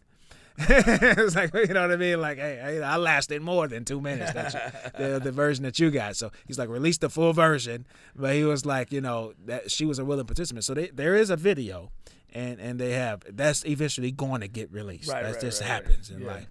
And so depending on what's in that and all of that. Yeah, no, yeah, I mean, this is a dangerous situation for him. Yeah, it really is. I mean, like I said. Yeah, he could defend this, spend a bunch of money in legal fees. Again, if he defends it and it draws out and it gets worse and worse and worse, the people that employ him and support his stuff could get the hell out of there, cut bait. And, again, there's always a chance he could lose a trial. If he gets the right jury, wrong jury for him, right jury for her, he can lose. And that's at the end of the day, like, you're a celebrity, you kind of have that going for you. You have some money to defend yourself, but like there will be people and potential jurors that are not comfortable with 56-year-old dudes and 20-year-old girls. And that that the whole idea that this is what you do is not cool with them. And that's going to, hurt you before you step on the stand and testify. If you do testify in this. And so that there's a lot of things with this. Maybe again, the more stuff that leaks out and the kinkier you appear to be, there's jurors that are going to be turned off by that. Yeah, there's a real danger. I mean, trying a case is extremely dangerous, whether it's something like this or anything really. simple car accident. Because at the end of the day, you don't know what a jury's going to do. Yeah. You could present your best case, and you can have like a logical narrative through the whole thing. And I've tried cases in court, and I've spoke to jurors after. And one of the consistent things in every trial I've ever had is that the jury always interprets something differently than I thought they would. That, whatever, I presented a storyline and thought that this was really important, and that at the end of the day, they made their decision, even in my favor, for a reason that I didn't anticipate them making the decision for. And it's that's what happens with juries. They're very unpredictable. And they're subject. I mean, at the end of the day, there's a 6 or 12-person jury. There's a foreman, and it's a bunch of people that don't know each other. And they're locked in a room, and they're asked to make a decision. Yeah. And a decision that's binding on you and whoever you're in the suit with. And it could just go any way. Like, you really just don't know. They could not like your attorney. They could like you, but think your attorney's an annoying ass. Yeah. And that could kind of turn things against you in some way. That's crazy. It is what it is on that. So this is very bad for him. It's a very dangerous situation for him in terms of, not just money, but also like career. If you get cut off ESPN and cut out of some of these outlets, and you're kind of in the second, third area markets, kind of doing shit independently, yeah, you can make some money, but it's not what you're making. Yeah, you'll become Skip Bayless. Yeah. Maybe to like reunite the show on YouTube. Bury the hatchet in each other's back, and there you go. Start promoting bad content again.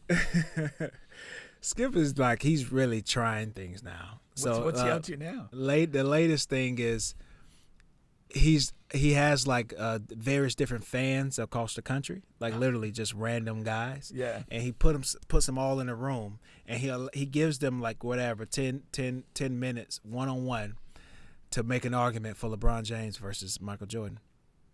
And he's going on That's like it. a That's tour. all he's doing? That's all he's doing. I mean, he's really throwing darts at the board. Stop, man.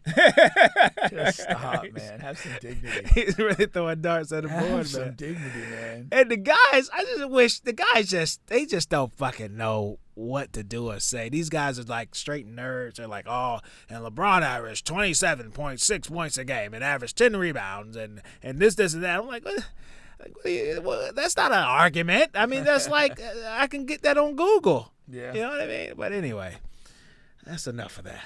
I didn't even mean to bring that up. But something I did mean to bring up is Kanye West. Now, this is was trending a few days ago. Listen, man, this caught me so off guard. I mean, really? This caught me I think it caught so many people off guard, so they don't even know what to do with it, where to put it at, and where to go from here. Because he put it in a new song, and then he released a tweet about it. The song is awful, but the song is with him like he's like singing it, and I stuck my cousin's dog, and he's like singing it, trying to hit notes.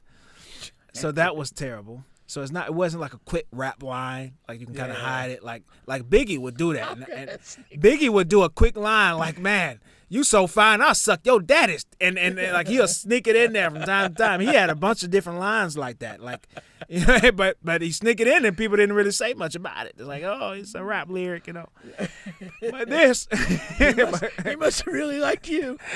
He must really. He's gonna do all that. I've yet to meet one that fine, man. But when you're making money like that, you see fine women like that, I guess. Not on this planet. And Kanye, man, Kanye's I'm comfortable to say it. You know what I mean? Giving his male cousin head until he was 14. Now, is Kanye older than the cousin or younger than the cousin? And see, he didn't give any context in the song or the tweet. But from what I took away, I'm gonna tell you something that you was right about too, and I was wrong about. Well, my takeaway from this particular, what you're asking is that the cousin was older. Yeah. And that's my takeaway. And he's saying that the cousin is still in prison even to this day. Right. And he feels like he had some type of weird part in that because of this situation. Yeah. And he's trying to draw parallels. And Man did something to go to prison so he could find a new dick sucker. and he was talking about the magazines that his dad had, and they would both see him and look at them together. And then he went, but his mom's magazines were like way crazier. And then we talked about that on camera. Yeah. And you were like, damn, she, such a Christian lady, why would she have basically gay porn? And I'm like, I don't think that was it. Because I just think that he meant that they were that more explicit than his dad's. Yeah. But you were right. Kanye, that's the one thing he did. That's the one thing he did say. I'm right. Is that there was gay. It was gay porn. Yeah. Why would his mom have fucking gay porn? She's freaky. You know what I know? I know like women are like they would watch that. Not just say that they're into it or watch it a lot, but like men, like heterosexual men or whatever. Hopefully I said the term correctly, but like we'll watch. Like if it comes on, like we immediately like turn it away or we're like, why are you watching this shit? But women will indulge even if that's not their thing, and they'll look it up. Like they'll indulge and sit and watch and finish the thing or whatever. Yeah. And so I do know that. Even like, okay, so I like straight women, they like dick. And so like, if you have two guys blowing each other, they get to look at two dicks. Like it's not like a crazy necessarily turn off or whatever. Yeah. I mean, to some people that are open like that. Yeah. That's the thing. So I guess that's that thing. So and then for the most part, most women, like you said, just want to see penises or whatever. I guess My old roommate Andrew, he had this story, and especially the way he tells story was so funny.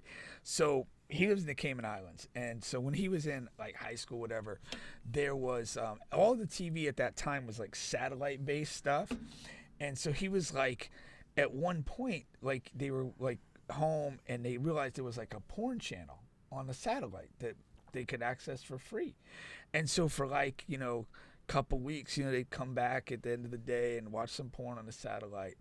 And then he's like, one night I get back and I'm watching, and it's like this guy, he's fucking this girl. And then another guy walks in and he's like, cool, threesome. And then the guy started fucking the guy. He goes, we didn't go on that channel anymore. No, we're not going on that channel anymore. Talking about a plot twist there. Yeah, exactly. My favorite part there is like, cool, threesome. Yeah. And then it just goes so bad after We're on to something there. But this Kanye thing, man, and I like, again, we know he searches for things and to especially when he has music coming out and try to get attention and things like that. And there's a big piece of me that really believes that that's the case for here. And he even has following tweets, even as recent as today or yesterday. It's like, everybody's talking about the gay thing, but he said something about pretty big thing. like, but eyes are on Kanye where I want him, or something like, for lack of better terms. And there's a big piece of me that thinks that. But like, you can't drop something like this and think like, I don't fucking know, man. I know, like This I've is tough, man. This is tough. Nah, see, like, And then okay. it's not, and then hold on, before you go. And another thing is, when this first dropped, people are like, 'cause I was sending this to people, and then also I saw other chatter on Twitter. Yeah. People are like, oh, this happens in families, and and we gotta pray for Kanye and other black kids because people take advantage of our young kids. That's not this. Kanye initiated. He sucked his cousin thing because of the magazines. Like it was at the very least, it was they were together and together. Was it ever they did reciprocated? He didn't. No, he didn't say that. Okay, He didn't say that. All right, my thing with Kanye is like literally since he went crazy, to me there's nothing that he can tweet or say that's gonna surprise me. At this, I've been in that place for a while. Yeah, but this is. I think this like is like there. nah, but like this, like he is like just a weirdly mentally disturbed, attention mongering mess. That's what he is, and he's been that for several years now. Yeah. And again, there's always, there's essentially a long history of, bizarre behavior preceding any sort of release of content or material. He's chosen to, publicly put his divorce and kids and everything he's doing into the, the public sphere on his own accord. And that seems to be his modus operandi. Now, in his mind, and I don't know where his mind, I don't think it's normal anymore. I literally think he's a disturbed individual.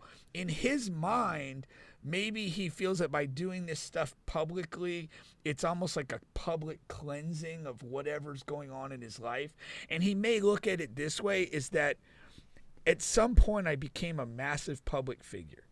And I ceased to be whoever I used to be as just a person, wanting to have a life.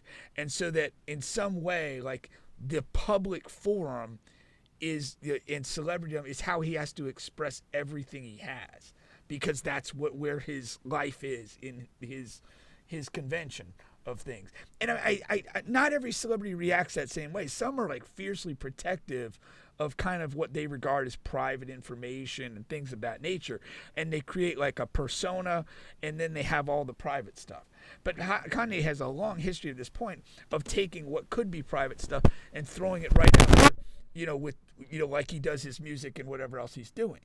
So he's just, that's how he's kind of taken to life. And I guess today the wife or whatever was I'm shocked or whatever, and so some things should be private. It's well, have you not been paying attention for the last 5 years? This is the dude you married. Because especially when it comes to you, nothing has been private. I cannot stand the hypocrisy of that. Yeah.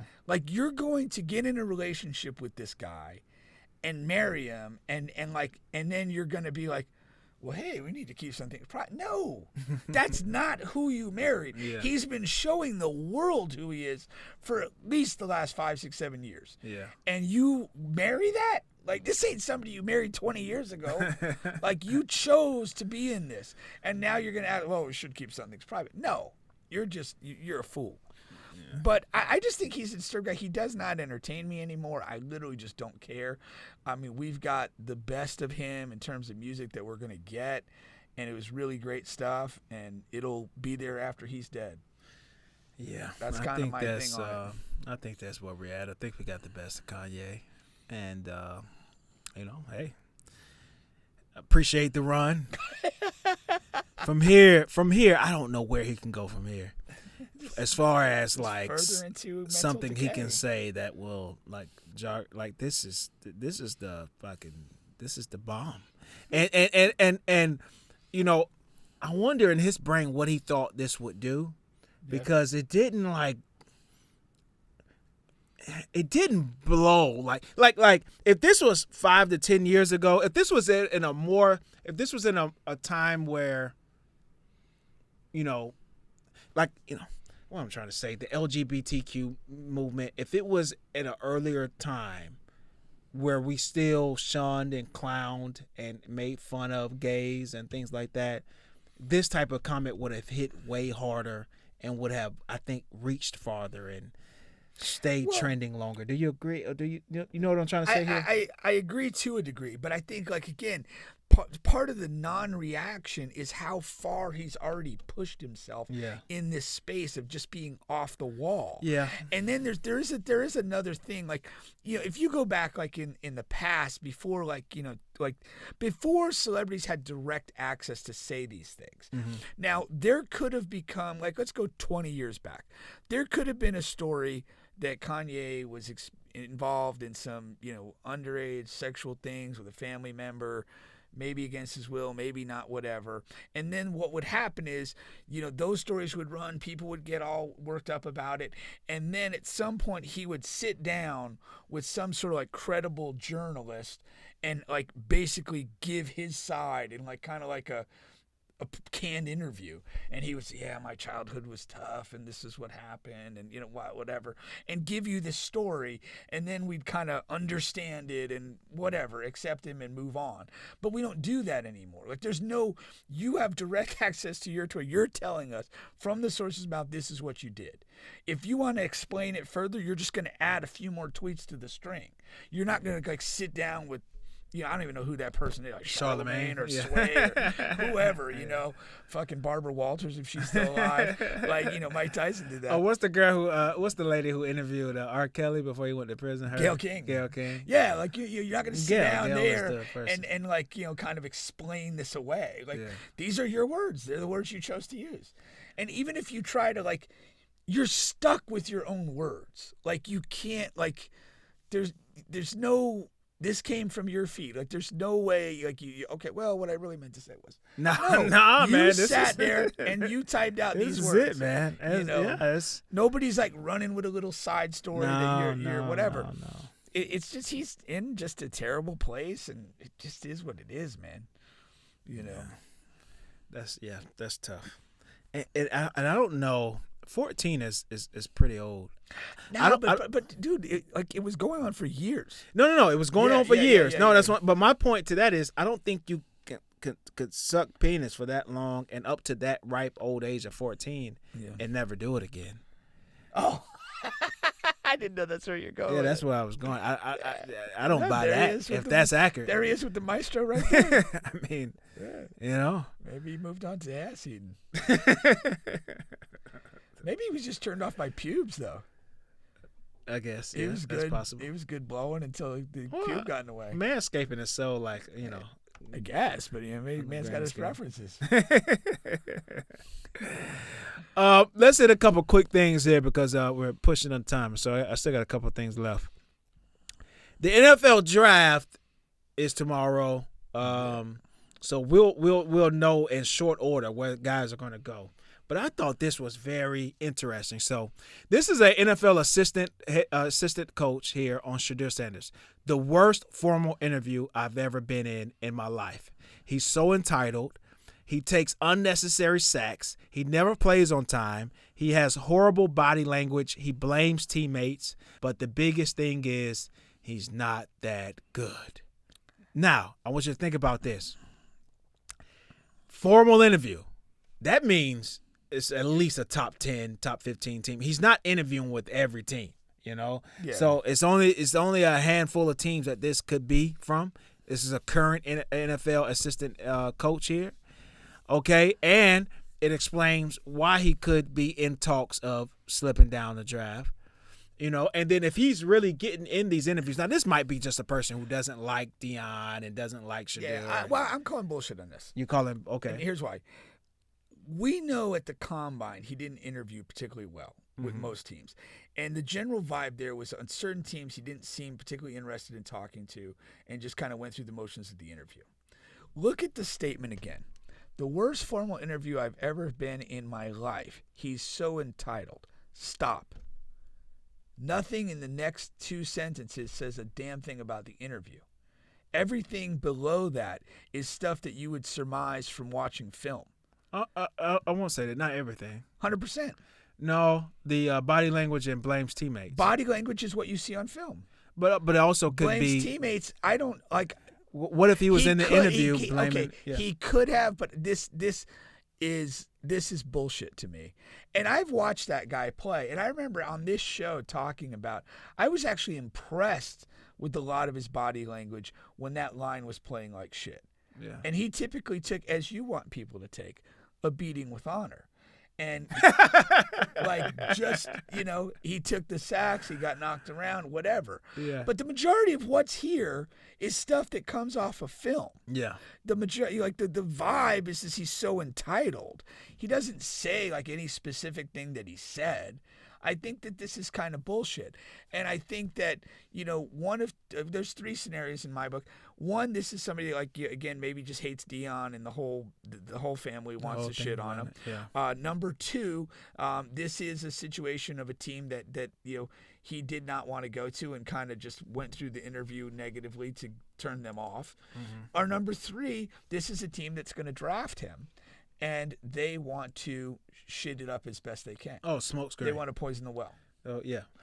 And that it's like, hey, maybe they're 10th and they feel like they dropped this the day before the draft.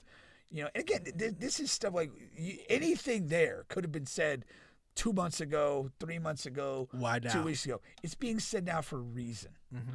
And to me, that there's some sort of internal thing. And that somebody really hates Dion and hates Shedeur and it wants to drive the value down just so they don't get money or get whatever. Or there's literally, this is coming from somebody on the team that's going to draft him. And that they're not in a prime position. They're not like 3 to 5, but they're maybe 10, 11, 12, whatever. And they feel like, hey, let me kind of muck the water up here. And this increases our chance to get them.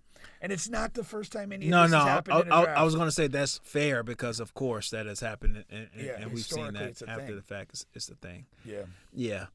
I'll put it this way. I have been confused on the talk of Shedeur, sliding in the draft because I didn't think that Cam Ward was that much of a better quarterback prospect than Shedeur to begin with. I didn't. I thought they were a lot closer than what this slide may, insinuate. Yeah. So if he ends up sliding to whatever Pittsburgh and Pittsburgh has a late teens pick or 20s or something, like that would surprise me. Yeah. And so that leads a little credence to maybe some teams, because we have heard about the arrogance. We have heard other, notes. It hasn't come from a specific source or anything, but we have heard like he's very arrogant and things of that nature. And so, but I don't know. Like Joe Burrow is arrogant, so I don't know what you do with that. No, it's because sometimes arrogance can be thought of as confidence. Yeah, it's an asset. In a lot of things. So what to do with that? I don't know. I think if you need a quarterback, I think Shedeur's a good guy to draft. Well, I think if you're an NFL team and you've been in this draft process for months, what one guy says on the eve of the draft is not going to move the needle. It shouldn't. No, there's no way it should, because if you haven't already figured this out or figured that this is inaccurate, like what the hell have you been doing? Are you doing anyway? Yeah. To me, it's irrelevant.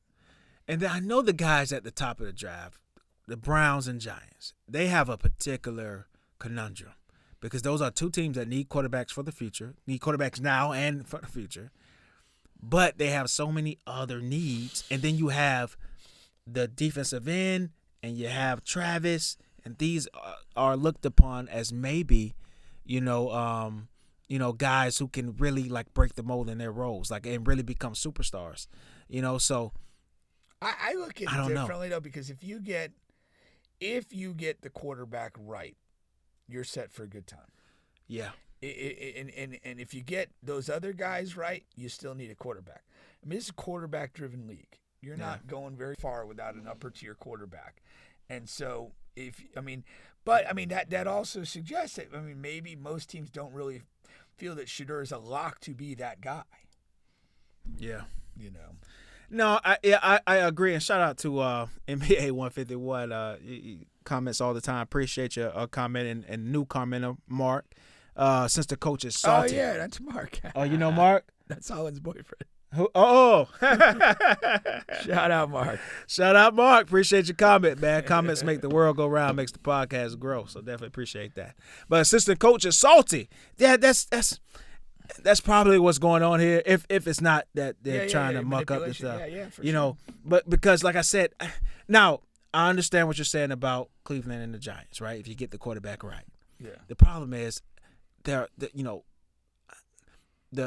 ratio of teams that get the quarterback right in the draft is just not low, especially in the top of the draft. Yeah. So it's possible that Shedeur doesn't pan out, and if those two guys are for sure can't misses, if that's what your team comes up with, then yes, I do think I would take Travis over Shedeur. I would. Yeah. I'm just a big Travis guy. I'm there with Travis. Yeah. But after that, I don't know how he can go from 3 or whatever, 4, all the way down to the 20s. I don't understand how the Saints pass on him. If you're the Saints, how the fuck do you pass on him at number 9? Right. What are you like? Who else is there? What are you doing? Take an offensive top? I mean, I understand, whatever, but you already have a solid offensive line. You know what I mean? Yeah. Take Shedeur. What is the problem? I 100% agree. I would be shocked if he goes past 9. Yeah. I would be like, what is going on? Now, New Orleans is a good city, but the team is awful. Yeah. I don't like as far as assets and stuff. If I'm Shedeur, it's probably not the place I want to land, but I want to be a top 10 pick. So whatever. For sure. I mean, to me, I'm looking at like if you, theoretically, if you feel that Shedeur is like on the level of Jaden Daniels, you have to take him. Yeah. You have to take him at 2. If that's what you think. If that's what you think, yeah. And again, mistakes happen, misevaluations occur. It is what it is. But just the value of a quarterback in an NFL setting, if you believe that he's, Jaden Daniels level guy, you take him at 2, and don't look back. But if you have reason to believe it, and it's fair to say maybe he's just not that level, and again maybe it's more appropriate that it's mid first round or something like that. Okay, 2 more quick things here. Number 1, my guy, Patrick Mahomes. Okay. They're asking about him and about the team building, about the draft upcoming, things like that. And he's just saying that he's seeking a more explosive passing attack in this upcoming season. He's, Kansas City Chiefs is my team, a team that I've rooted for my entire lifetime. Now, we have, Rashee Rice coming back from injury. Okay, you have Xavier Worthy coming into a sophomore season. He's talking about that in this article, and those guys are going to be back and ready. Rashee Rice is already back running routes and things of that nature. But Brett Veach and Mahomes, they're saying, there's indication that they're going to go offense and as a offensive weapon in the draft, early in the draft, whether that's a receiver, tight end, or running back. Okay, now we know that the offensive line needs a lot of work from the Super Bowl, this past Super Bowl, and Tampa Super Bowl. So what number 1, do you think they should single out and draft the offensive lineman in the first round, or is another weapon the way to go, especially if that's what Mahomes want? And number 2, if you remember when they had the Tyreek and a young Kelsey and this and that, how vibrant that passing attack was. For sure. It seems like forever ago, but it was just a few years ago. I think that's what they were chasing with the Worthy pick last year. They felt they had a rising player in Rice, and they felt like, we'll go get the super fast guy, and we still have some juice we can squeeze out of Kelsey. So they were trying to do that last year. Rice got hurt, and just Worthy was kind of coming along slow. He's a rookie. So to speak. So I get what they're doing, but when you're picking at the end of the first round, it has to be value based.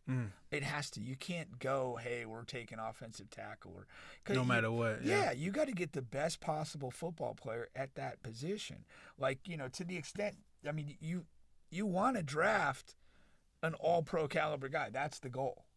And if you have an offensive tackle if you're looking for a skill position guy, and that's the best that you can do at that time, but that those players have a kind of a lower ceiling, and there's a guy that maybe dropped down that was supposed to be picked 12th or something, I'm taking the guy at 12. If that's a potential, if that guy's potential Travis Kelce or Chris Jones or one of these guys, McDuffie, that is really great players, I got to take that more than I need an offensive tackle.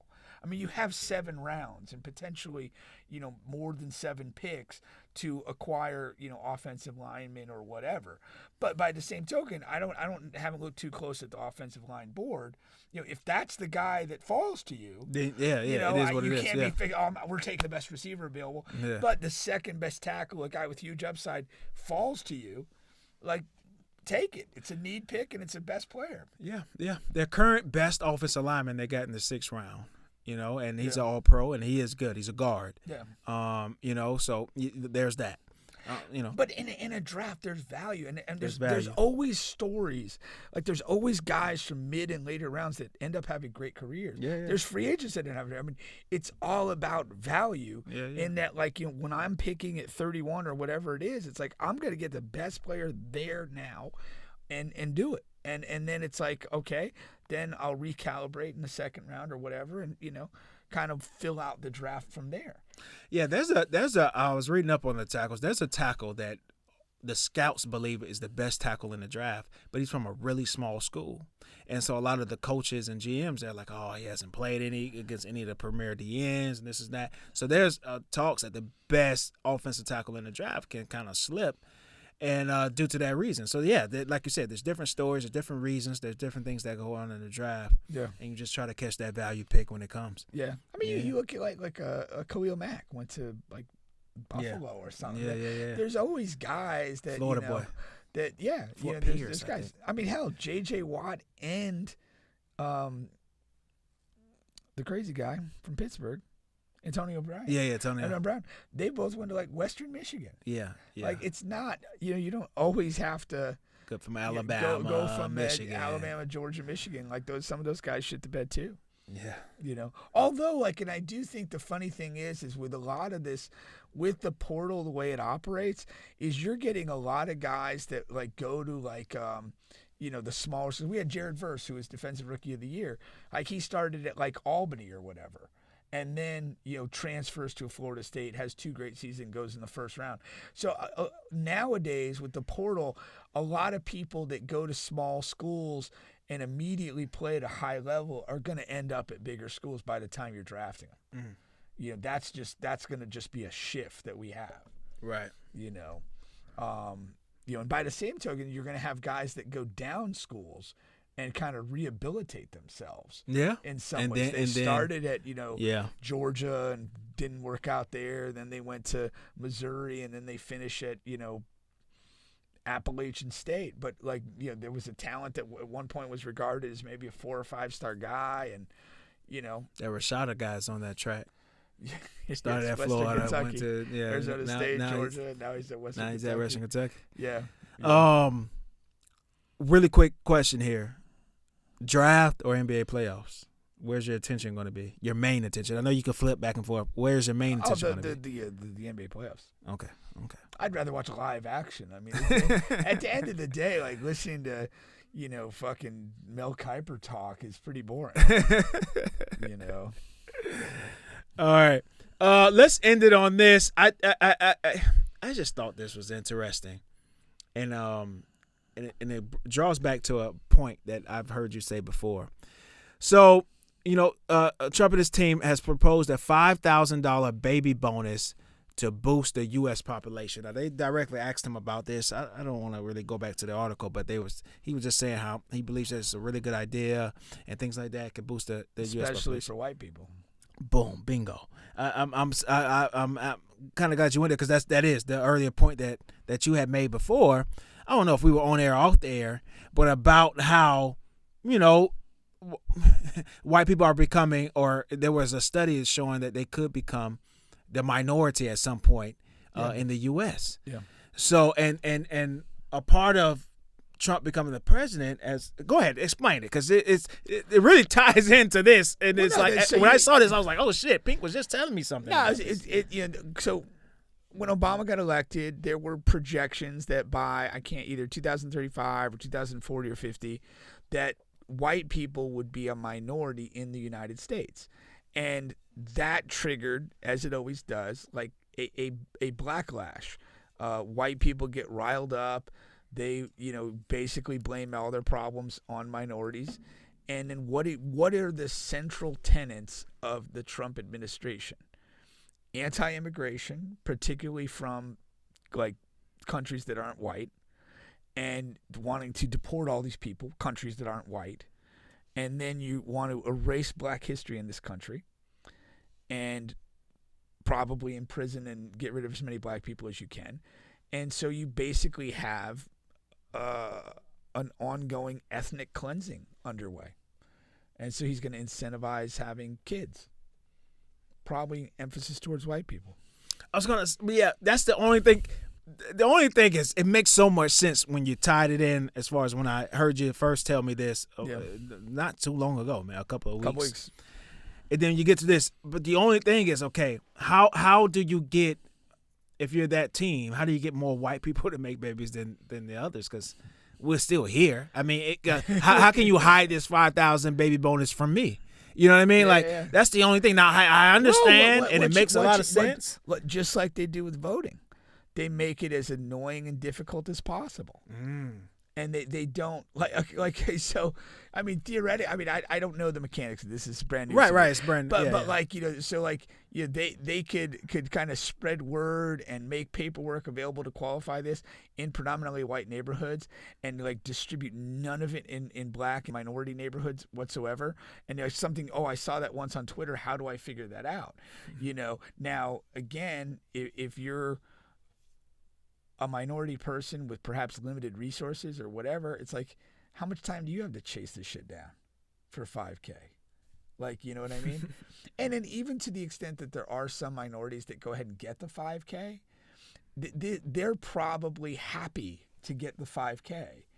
And they'll remember this guy fondly because they're that fucking stupid. And I got 5K. It's like the COVID money that was given. Bullshit. I got 5K, man. This is a good guy. He gave me 5K. Yeah. Like, okay, what's the cost of diapers and formula for a year? Yeah. What is the cost for that? Well, how long if you just pay daycare for 5K, how long is that lasting? It probably won't last 6 months for a baby. No. So it's just an idiotic flash headline. That, whatever. And in a weird way, for like the dumb people that vote for this guy, like it's also one of those things that like they'll see that and they'll like have like a positive thought about it. Yeah. Even if they don't end up having a kid, even if they don't end up finding a way to actually access the $5,000, and even if they're so stupid to realize that like the baby's gonna eat $5,000 in formula by the end of year 1, and you've still lost money. Like it's so stupid. Yeah. It's ridiculous. And again, $5,000, it's virtually nothing. Like if you really wanted to incentivize, why isn't he incentivizing? We'll guarantee free college tuition for 4 years if you have a kid. Ooh. So we have an educated kid and not an imbecile. Now you're talking. But they won't do that because that's not what they want. You're talking. Yeah. Always do. You need to stop talking and start shooting. That's good stuff. No, like why not? Yeah. I mean, because that's not what if they that's, want. You know what I mean? Yeah. This is it. No, that's a great point. Yeah. I didn't see that point coming. Yeah. All right. No, see, I like what I don't see, because sometimes I can ride the bus before I see the bus coming. I'm like, okay, I know where Pink is going, and this and that. But when you throw a wrinkle in.